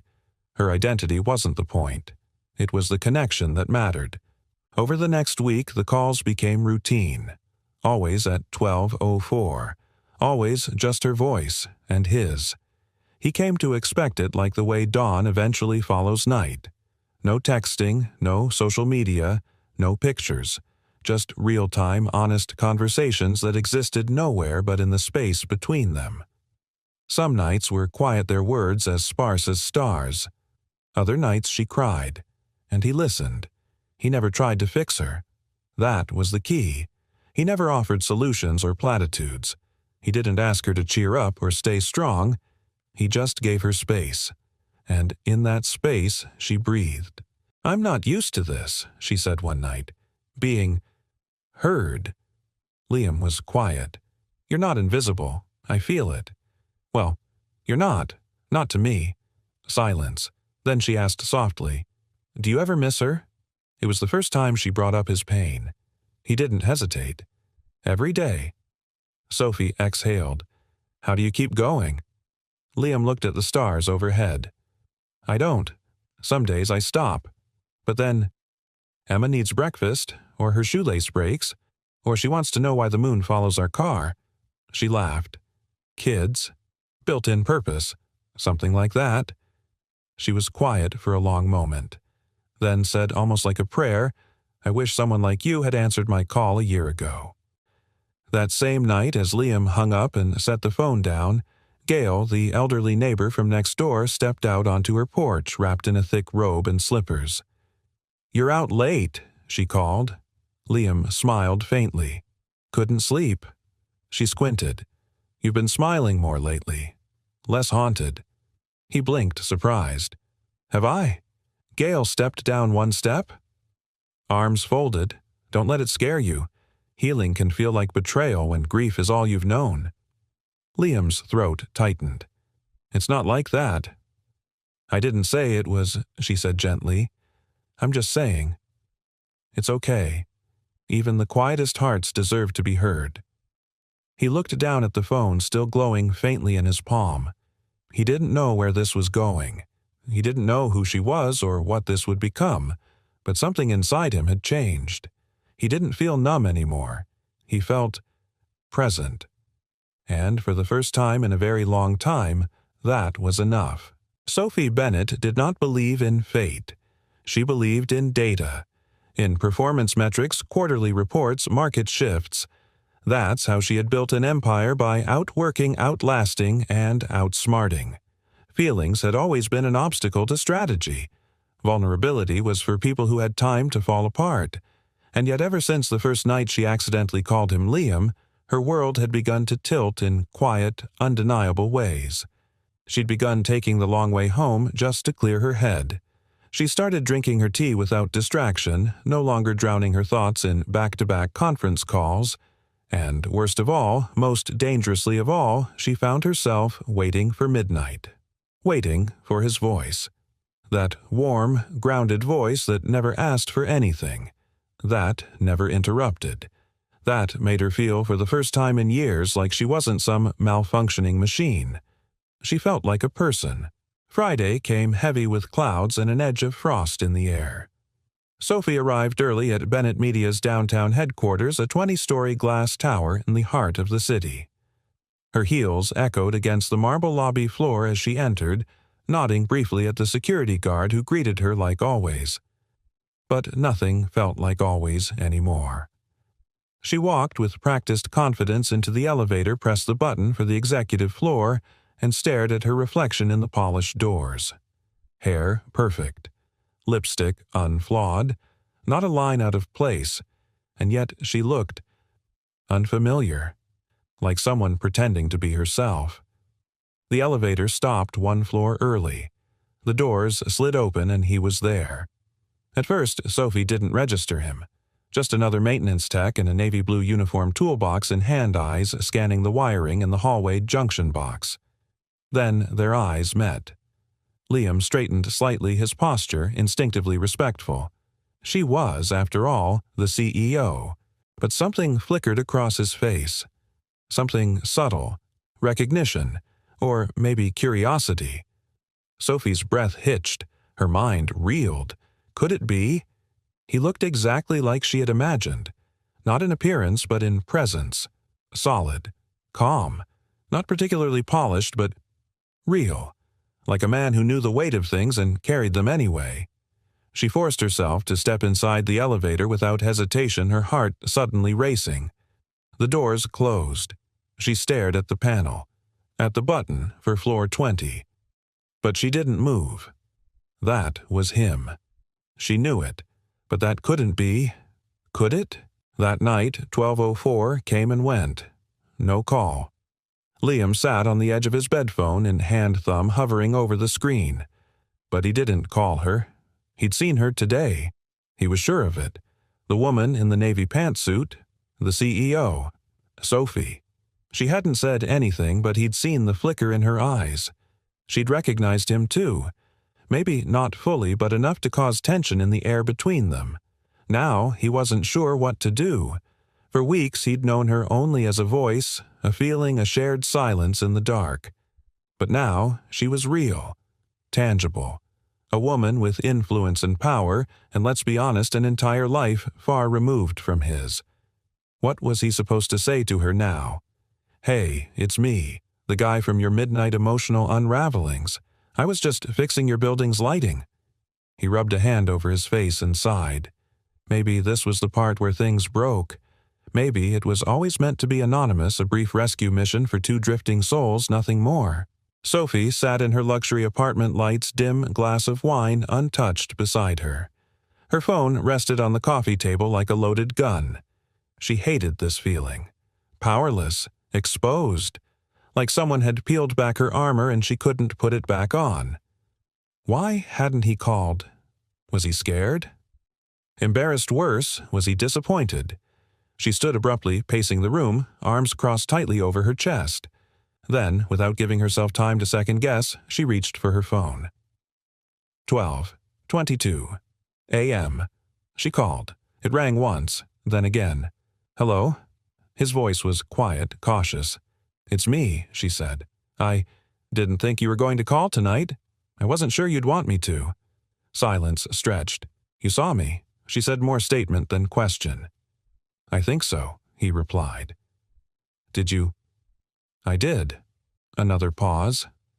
And now he asked. Sophie closed her eyes. "Now I don't know how to pretend I don't know your face."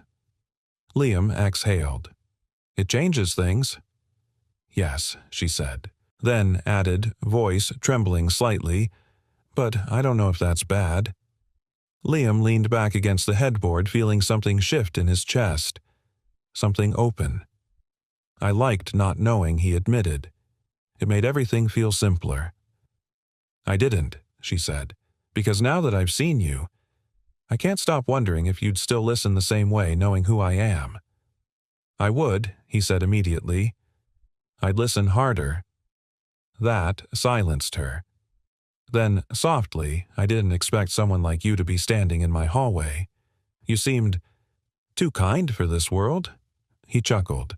"Kind doesn't pay rent." She laughed. It was short, but genuine. "No, but maybe it saves people." He didn't answer right away. Then he said, "You looked strong today. In control." "That's the mask," she replied. "The voice you hear at night, that's the real me. The one I try to bury in daylight." Liam's voice was steady. "Then let's keep meeting at midnight, where the masks can fall." Sophie closed her eyes. "I'd like that." They didn't speak much more after that, but both slept easier than they had in years. The following Monday arrived with the sharpness of winter returning. The air was crisp, the streets glistened with the residue of frost, and Liam found himself staring longer than usual at his reflection in the side mirror of his van before heading into work. He was scheduled for an early job routine maintenance on electrical junctions inside Bennett Media's corporate offices. Just like last week. Just like when he'd seen her. Her, Sophie. He hadn't spoken her name aloud since that last call. He wasn't sure what came next, if anything should. But he couldn't stop thinking about her. Not just her voice, but her poise. The way her eyes had locked with his for that split second. There had been recognition there. A flash of unease. Or maybe curiosity. He couldn't tell. Liam had always been good at keeping things separate, compartmentalized. His grief in one boxwork and another fatherhood in its own sacred drawer. But Sophie, she'd slipped past all that. Somehow she'd become real in his world, and now nothing was neat anymore. Up on the 20th floor, Sophie was in her glass-walled office, staring blankly at her laptop. The numbers on the spreadsheet before her might as well have been hieroglyphs. Her assistant knocked lightly and entered without waiting. "Ms. Bennett, the tech, is here to check the electricals on the west wing. Do you want him escorted?" Sophie blinked. "Is it the same guy as last week? I believe so." Liam Carter. Her breath caught in her throat. She covered it with a cough. "No need to escort. Let him work." She waited until her assistant left before standing and walking slowly to the window. From there, she could see part of the hallway beyond the frosted glass. She watched the door across the floor open, watched him step in. Same worn toolbox, same calm gait, same slight tilt of his shoulders as he scanned the panels on the wall. She didn't approach. She couldn't. Not yet. That night, Liam tucked Emma into bed, and as he turned off her nightlight, she spoke through a sleepy yawn. "Did you talk to your lady friend today?" He chuckled softly. "What makes you think she's my lady friend?" Emma sat up on one elbow, her curls tousled. "You smile when her name is on your phone." Liam paused. He hadn't realized he'd smiled. Not in a long time. "She's not exactly a friend," he said slowly. "We just talk." "Then maybe you should make her one," Emma mumbled, sinking back into the covers. "Friends make people feel better, like how Mrs. Gale gives us cookies when you look tired." He laughed, walked over, and kissed her forehead. "I'll think about it." When 12:04 arrived, Liam was already holding his phone. It didn't ring. At 12:05, he gave in and called her. It rang 3 times. "Hello." Her voice was breathless, not out of surprise, but anticipation. "I wasn't sure if you'd call," she said. "I wasn't sure if you wanted me to." "I waited," she whispered, "but I was afraid. I don't know what to say now that we've seen each other." "You don't have to say anything." "Yes, I do," Sophie said. "I need to explain." Liam sat down the line between them, stretching with tension. "I've never called a stranger before," she began. "Never opened myself up like that. But I was breaking. And then your voice." She paused. It felt like the only real thing I'd touched in months. He stayed quiet, letting her speak. "And now I know who you are, what you do, where you stand when you're not just a voice in the dark." He took a breath. "And I don't know how to handle that," she said honestly. "You're grounded, steady, and I feel like I'm one crisis away from shattering in public. You think I don't feel the same." Liam's voice was calm but edged with emotion. "You think I haven't had to hold my daughter in one hand and my sanity in the other." The line was silent. I wasn't trying to pretend, he continued. I just didn't want to ruin what we had by dragging it into daylight. Sophie's voice softened. "Maybe we're just scared that something good can't survive outside the dark." Liam let that sink in. Then he said, "I'd still listen. Whether you were a name a CEO or a stranger in the night, I'd still care." A shaky exhale. "Why?" "Because you never asked me to be anything but human. And that's a rare gift." There was a long pause. Then she whispered, "I don't know how to be anyone else anymore, Liam." "Then don't," he said. "Let the mask fall. I'll still be here." The next morning, Sophie walked into her building, passed through the lobby like she always had, but this time her gaze flicked toward the maintenance desk. He wasn't there, and for the first time in weeks, she missed him in daylight. That same morning, Liam found a note tucked under his toolbox in the garage, hand-delivered by courier. It read, "I've decided not to run anymore. If you're ever ready to meet me under the sun, I'll be in the lobby. No mask, no name. Just me. S." He stared at the paper heart pounding not out of fear but anticipation.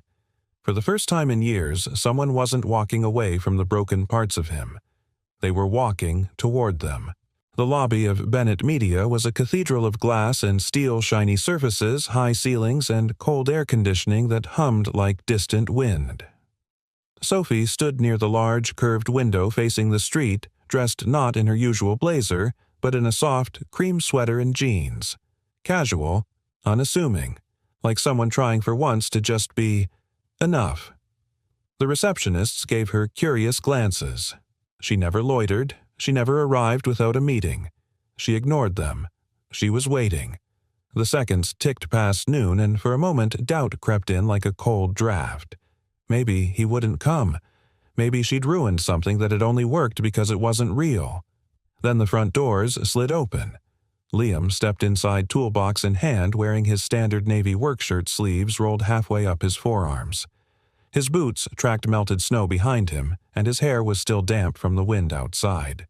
Their eyes locked. Everything else vanished. No marble, no glass, no cold. Just the two of them, one woman shedding the weight of control, and one man carrying the quiet strength of survival. Liam slowed his pace but didn't stop. Sophie stepped forward. "Hey," she said. "Hey." He returned a small, cautious smile breaking across his face. "You came. You asked." They stood awkwardly for a moment, surrounded by a world that didn't quite know what to do with them now that they'd stepped into it together. Sophie took a breath. "I don't know what this is, or what it's supposed to be. Me neither. But I don't want to go back to pretending," she said. "Not after everything we shared in the dark." Liam nodded. "We don't have to pretend, but we can take it slow." She smiled. "Slow's good." Just then the elevator dinged behind them and broke the moment. Liam glanced toward the sound. "I have a maintenance call on 16. Sophie gestured toward the cafe off the lobby. "Then, maybe. After I'll be here. No mask. Still me." He tilted his head slightly. "That's the version I like." And then he left simple as that, but something in her chest felt profoundly changed. She didn't feel alone. Not anymore. That night, 12:04 came and went. No call, but neither of them reached for their phone. Some things were no longer needed in the dark. The next day, a soft knock echoed on Sophie's office door. Her assistant popped in. "Miss Bennett, there's a little girl here asking for you. She says she knows your name from bedtime stories." Sophie blinked. "What?" Before she could ask more, a small figure slipped past the doorframe. "Hi," said Emma Carter, a burst of energy wrapped in a lavender parka and glittered sneakers.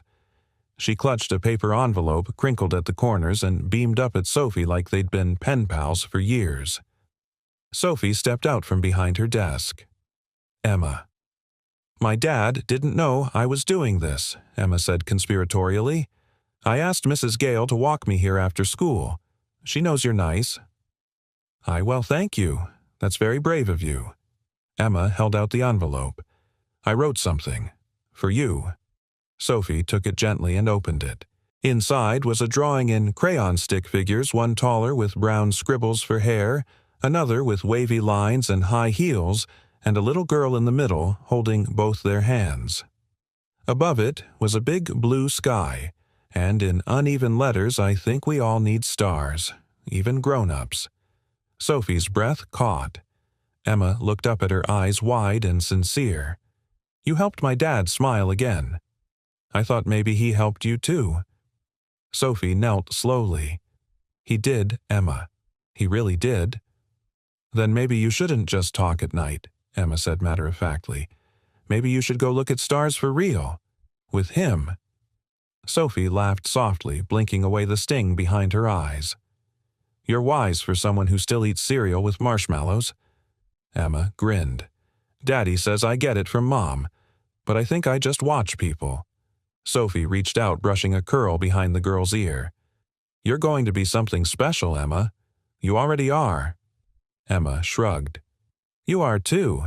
You just forgot."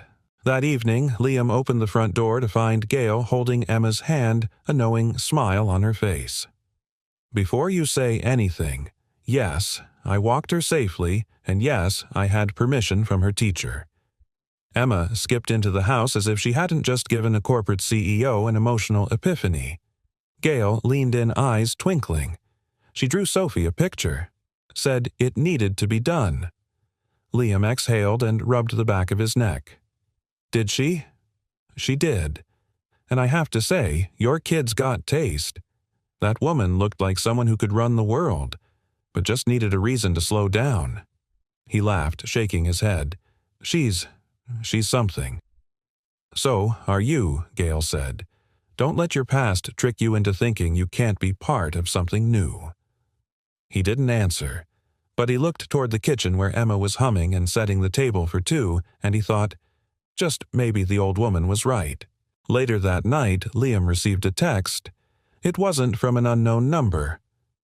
Sophie, your daughter thinks we need to look at the stars. Want to take her advice? Liam stared at the screen, heart pounding softly in his chest. Not fear this time, but hope. He typed back, Liam, only if you promise to show up as you. No masks, just the woman I've been waiting to meet. They met under the stars 2 nights later.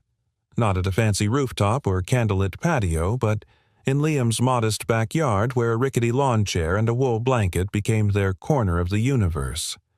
The air was cool, and a faint scent of pine drifted in from the woods nearby. Emma had gone to bed early after insisting that Sophie take the good chair and whispering to her dad that she'd already brushed her teeth twice. Sophie looked up at the constellations overhead. I forgot how quiet it is out here. Liam chuckled. That's because you spend your nights in a glass tower. She smiled but didn't look at him. It's strange. The city makes you feel important. But silence. It makes you feel honest. He glanced at her, then noticing how different she looked in the dim backyard light. Not polished, not powerful. Just real. That's why I sit out here sometimes, he said. To remember what's underneath the noise. She nodded, wrapping the blanket tighter around herself. I've built a life on noise. Liam turned his eyes to the sky. Then maybe it's time to listen to the quiet. For a few minutes they sat in companionable silence, broken only by the creak of a tree branch in the wind and the hum of faraway traffic. Then Sophie spoke, almost in a whisper. Do you ever feel like you're pretending, she asked, like you're performing what people expect of you instead of just being? He didn't answer right away. Then, every day, at least until about 8 to 10 p.m. when Emma asks me to help brush her unicorn's hair, and I remember I'm just a dad trying to survive. Sophie laughed, and it was a sound Liam wished he could bottle. It wasn't refined or delicate, it was unguarded. I think I envy that, she said. That your life has something pure in it. Something that doesn't want anything from you but your presence. He glanced at her. Maybe you're just around people who forgot how to want the right things. She looked down, picking at a loose thread on the blanket. That includes me. No, Sophie, Liam said gently. You called at 12:04 because a part of you remembered who you are, past the CEO, past the image. That part of you is still there. You're just learning to listen to her again. She didn't speak, but her eyes shimmered under the stars. And for a while, that was enough. But even the most honest nights have a morning after. The next week, Sophie sat at the head of the long executive boardroom table. Her hair was pinned up her blouse immaculate, her words sharp. Around her were 8 men and women in expensive suits, but not one of them looked at her the way Liam had. And that terrified her. Because for the first time in her life, she didn't want to impress them. She wanted to be known. But the room didn't allow for that. Not in this world. Not in this company she'd built with sweat and perfection.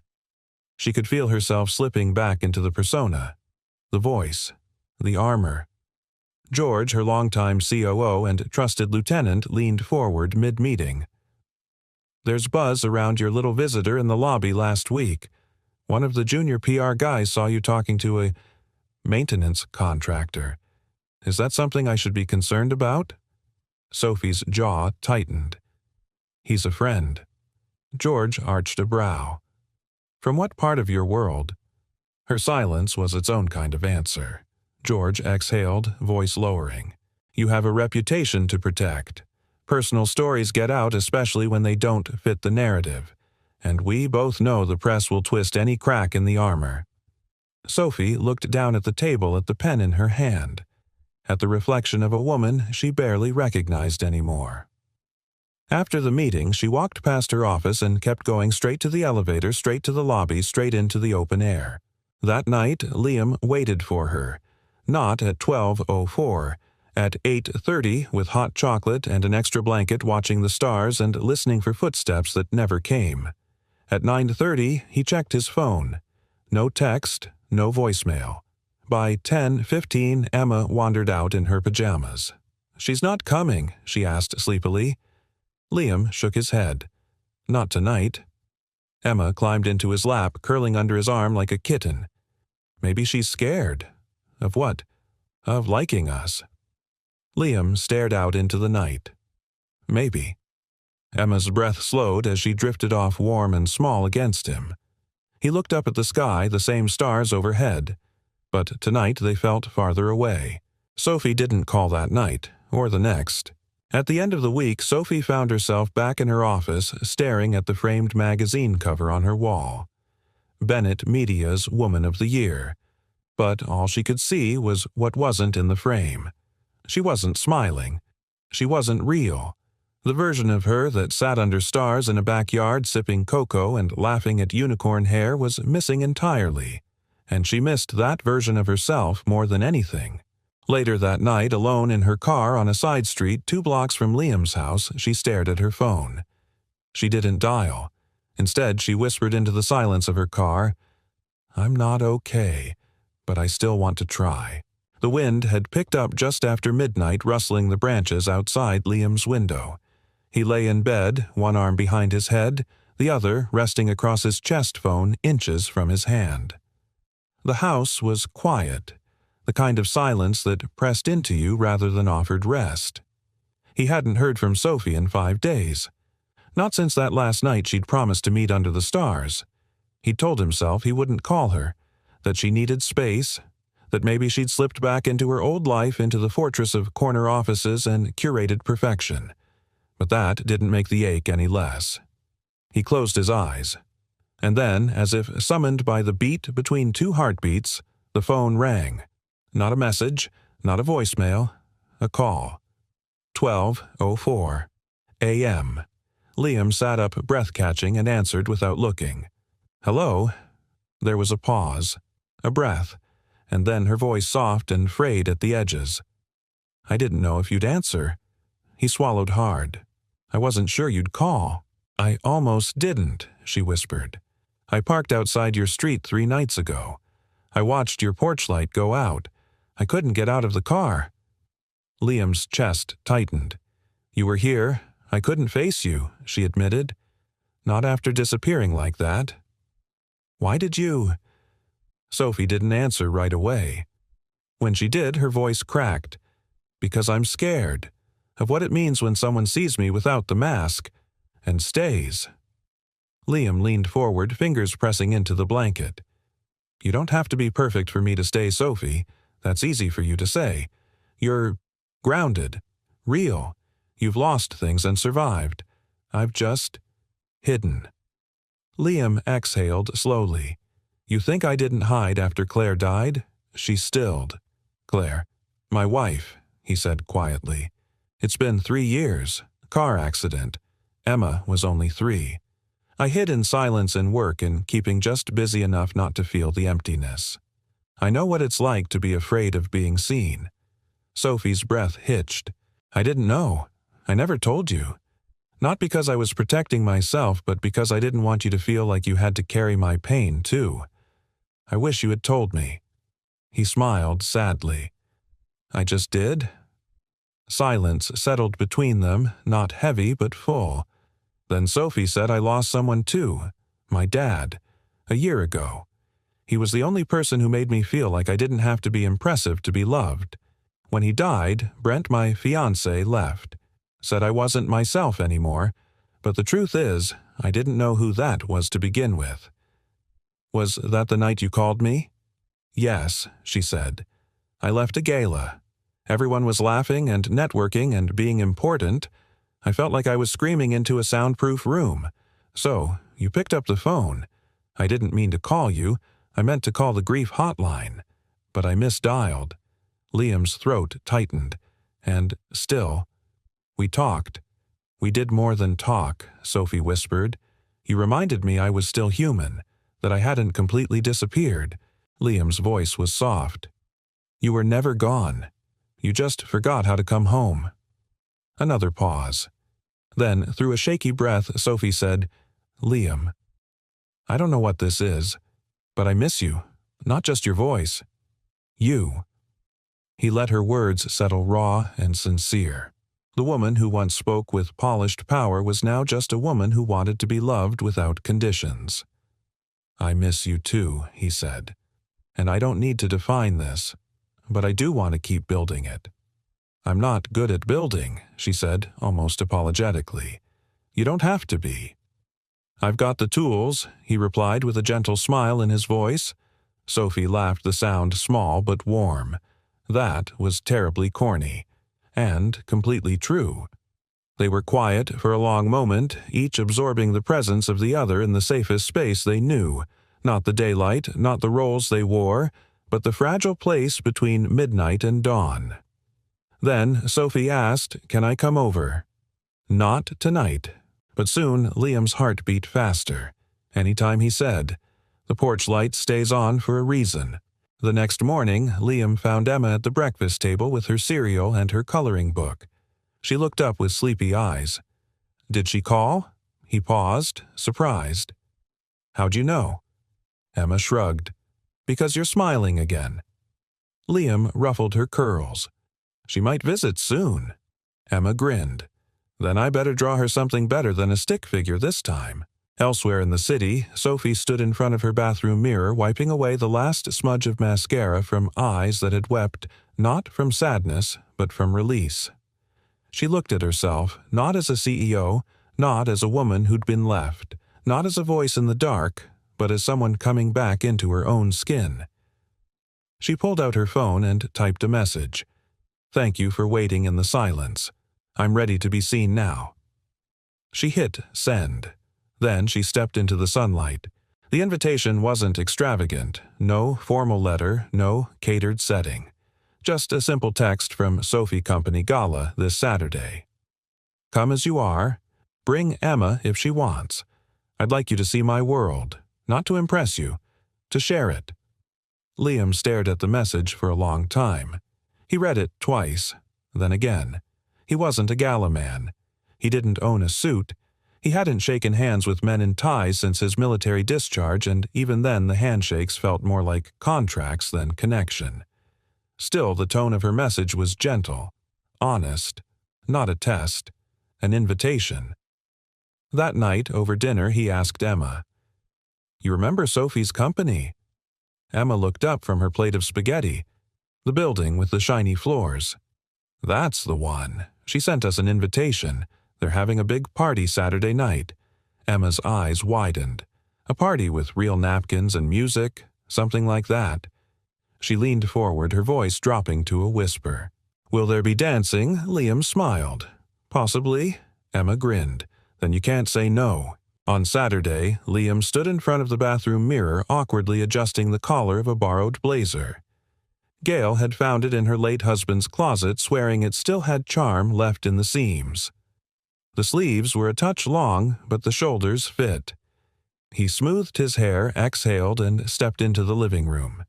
Emma gasped like she'd just seen Superman step off the page.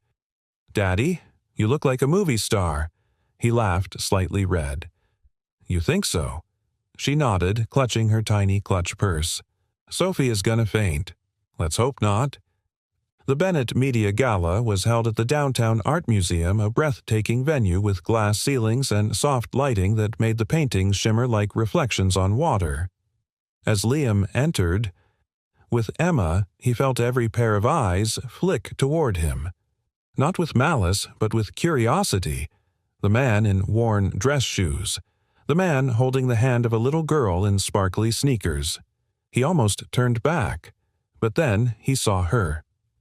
Across the gallery floor, Sophie stood beneath a suspended sculpture of cascading lights wearing a simple dark blue dress that caught the room like moonlight in motion. She wasn't holding a wine glass. She wasn't networking. She was waiting. And the moment she saw them, her face changed not for show, but for real. She smiled, and it reached her eyes. She walked toward them, her steps deliberate but unhurried, as though she was walking toward the most important decision of her life, and had already made it. "Hi," she said, kneeling in front of Emma. "You must be the one who gives the best advice." Emma nodded. "I told Daddy you were worth showing up for." Sophie laughed, glancing up at Liam. "She's not wrong." Then she stood. The room seemed to fade. Liam offered a hand. "You look—" "Real," she finished teasing, but soft. "Yes, and beautiful." She took his hand. "You ready to meet my world? I'm more interested in meeting the version of you that lives behind it." That stopped her, just for a beat. Then she leaned in and kissed his cheek. "Come on," she whispered. "I want you to see what I've built, then tell me what I might have missed." Over the next hour, Liam met her colleagues aboard her assistant, who eyed him with barely veiled surprise, and a man in glasses named Jonathan, who asked pointedly, "So, you're the guy?" "The guy?" Liam asked. Sophie answered, "The one who answered when I needed someone most." Jonathan blinked, then offered a respectful nod.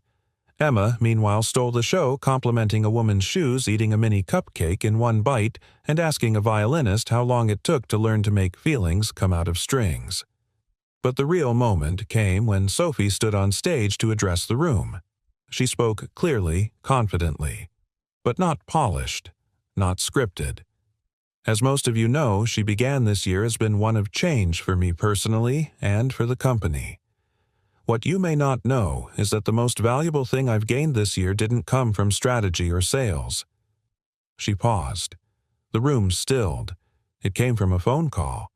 A wrong number, actually. A few chuckles rippled through the crowd. I called in the middle of a panic attack thinking I was reaching a hotline. But the man who answered wasn't a professional. He was a father, a widower, a stranger who chose to stay on the line not because it was his job, but because it was his nature. She looked directly at Liam.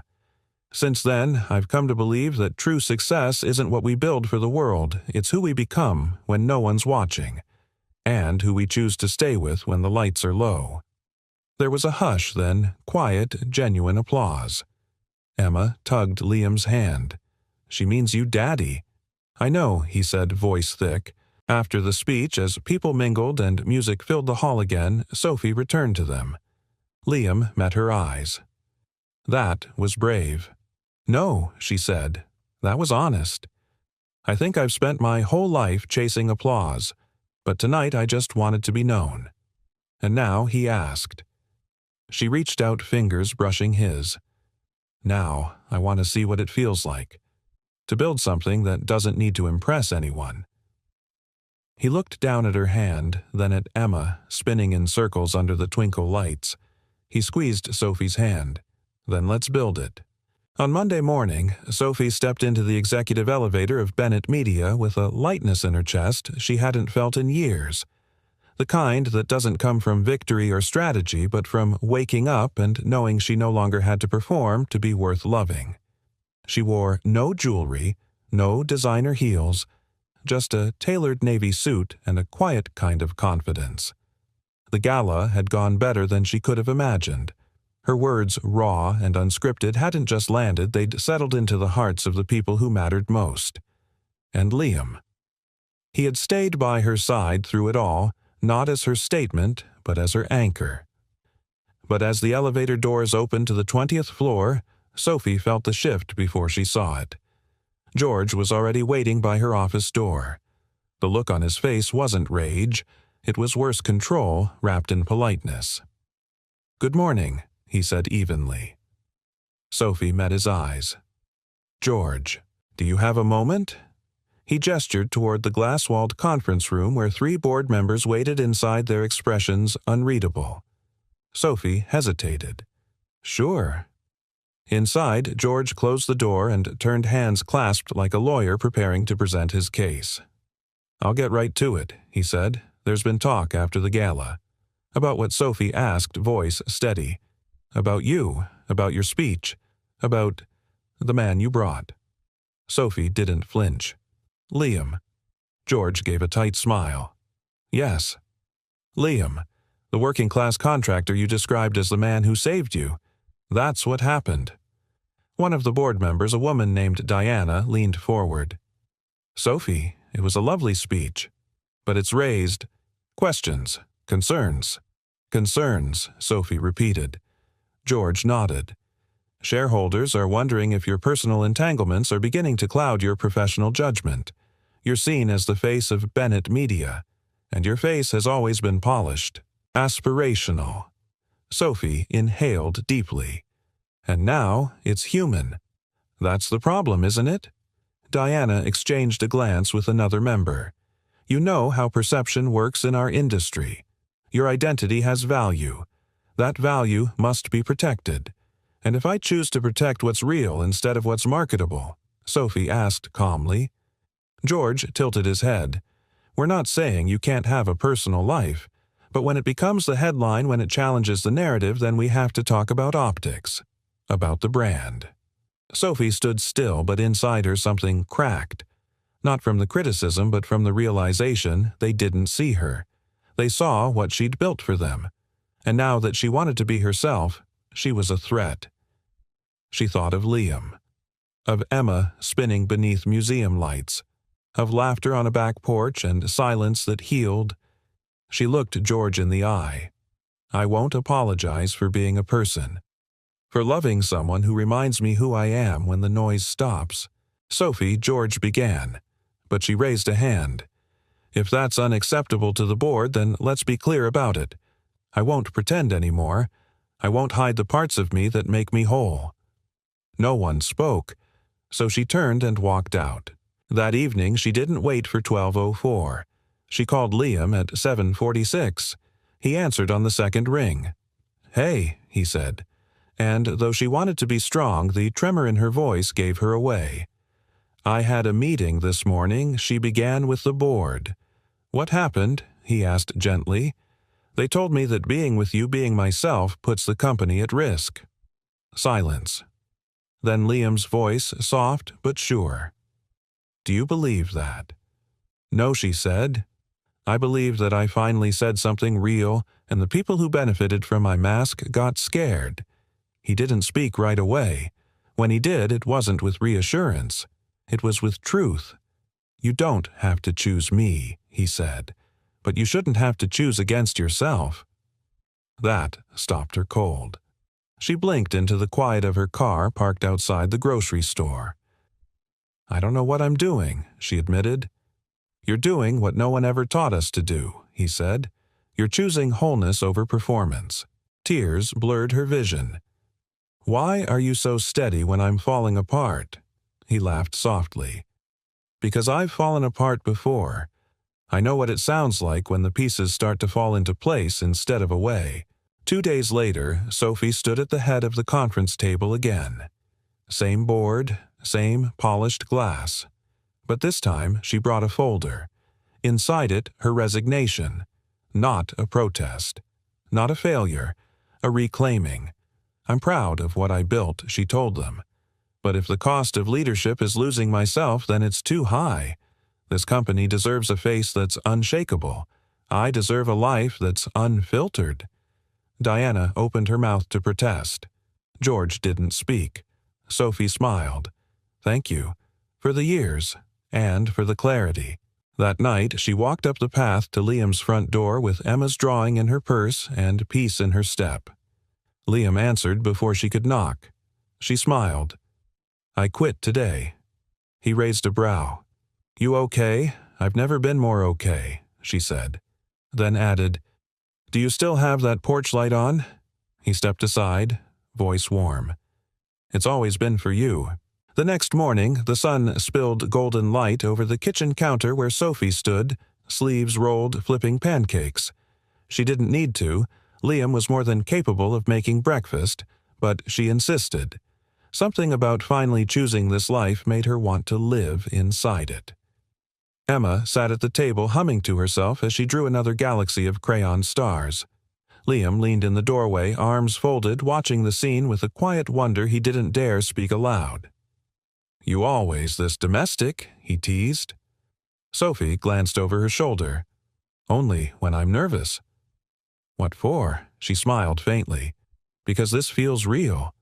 And real is terrifying. He walked over gently, took the spatula from her hand and replaced it with a cup of coffee. Then, let's be terrified together. They spent the day like a slow-breath library, books and errands, a trip to the farmer's market where Emma charmed every vendor, and an afternoon walk down by the river where Sophie kicked off her heels and waded barefoot with Emma laughter echoing under the trees. As the sun began to dip, they returned home and sat on the porch wrapped in old blankets, sipping tea as evening came. "I keep waiting for something to go wrong," Sophie admitted softly. Liam nodded. "That's the problem with survival mode. Even when you're safe, your body doesn't believe it." She leaned her head on his shoulder. "So, what do? We keep showing up, until the fear runs out of breath." She smiled against his shirt. "That's poetic. That's exhaustion." He chuckled. "Poetry's a side effect." Later that evening, Emma was fast asleep with a flashlight still glowing under her blanket fort, and Liam stood in the backyard staring up at the stars alone. Sophie stepped out quietly, wrapping her arms around herself as the cool air brushed her skin. "Thought you disappeared on me," she said. "I was giving the stars a chance to show off before you came out and stole the spotlight." She rolled her eyes but smiled. "You always this charming. Only when I'm in love," he said so gently it didn't feel like a grand gesture. Just truth spoken plainly. Sophie stilled, not because she was unsure, but because for the first time those words didn't bring fear.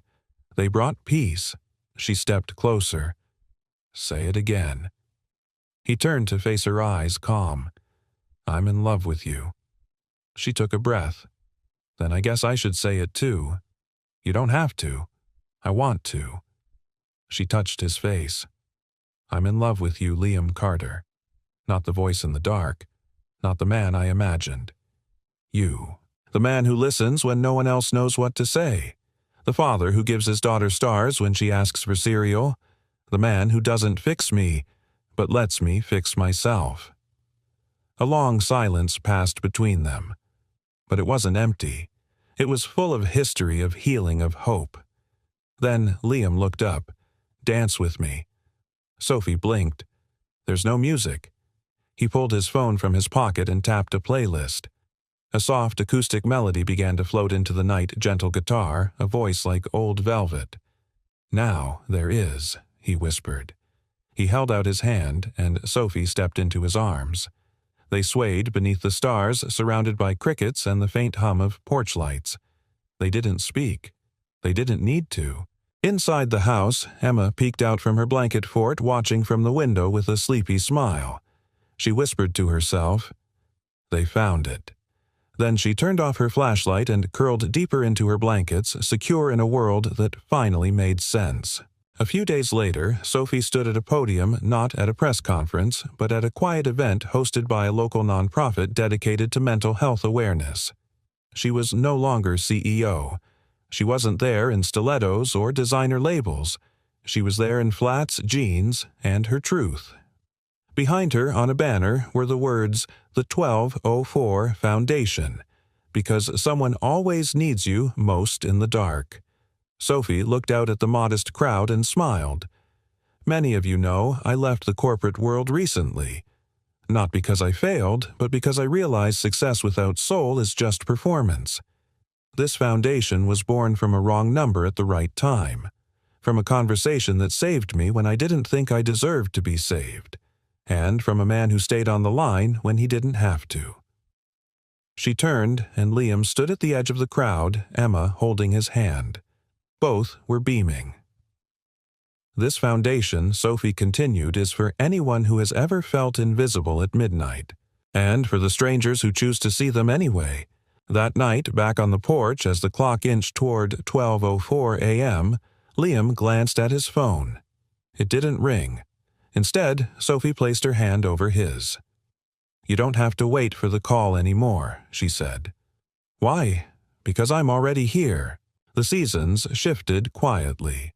Winter surrendered to spring, and with it came softer mornings, children's laughter in the park again, and evening skies blushing pink instead of gray. Life, Liam found, didn't announce healing like a thunderclap. It returned in whispers, small routines, familiar laughter, a home that finally felt full again. The house once shadowed by memory now bloomed with life.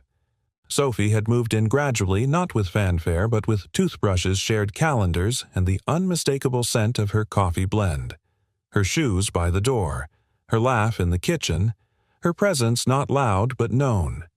Emma had taken it all in stride as children do when love walks in gently. She began calling Sophie my person at school, then bonus mom, in whispered goodnights.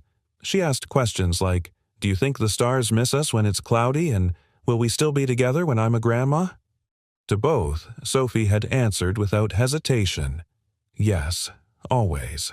One weekend afternoon, Sophie sat at the dining table with Emma, a cup of tea steaming beside her while Liam fixed a loose door hinge nearby. "What are you working on, Em?" Sophie asked. Emma held up a folded paper booklet with a crayon-drawn cover, Our Family Story, by Emma Carter. Inside were stick figures, bright colors, and short sentences scrawled in big, careful letters. Sophie flipped to the second page. It read, "My dad was sad." Then he talked to a lady in the phone. She was sad, too. Then they talked, and they were not sad. Then they hugged. Then we had pancakes. She smiled, blinking away sudden tears. "This is beautiful." Emma grinned. "It's for school. My teacher said stories help people remember." Sophie turned to the last page. "Now we are happy. I have a real home. And at night, nobody cries alone." Sophie reached out and pulled Emma into her lap. "You are going to change the world someday, sweetheart." "I already did," Emma said matter-of-factly. "I helped you both stop being scared." Liam, overhearing from across the room, placed his screwdriver down and walked over. He kissed Emma's forehead and met Sophie's eyes over her shoulder. "She's not wrong," he said. That evening they sat together on the back porch, a ritual now deeply rooted in their lives. The stars were bright, and the air smelled faintly of new grass and lilac. "I never told you something," Sophie said quietly. Liam turned to her. "That first night, the reason I misdialed. The last number of the grief hotline was a 4. I pressed a 3. Close miss, he said. Or perfect miss, she corrected, because the person who was supposed to answer did. He took her hand. Some calls aren't wrong. They're meant to find the one who's been listening all along." She leaned her head against his shoulder. "You still keep the porch light on." "Always," he said. "But now it's not for someone who's lost." She looked up. "Then who is it?" For he kissed her temple. "For everyone who finds their way home."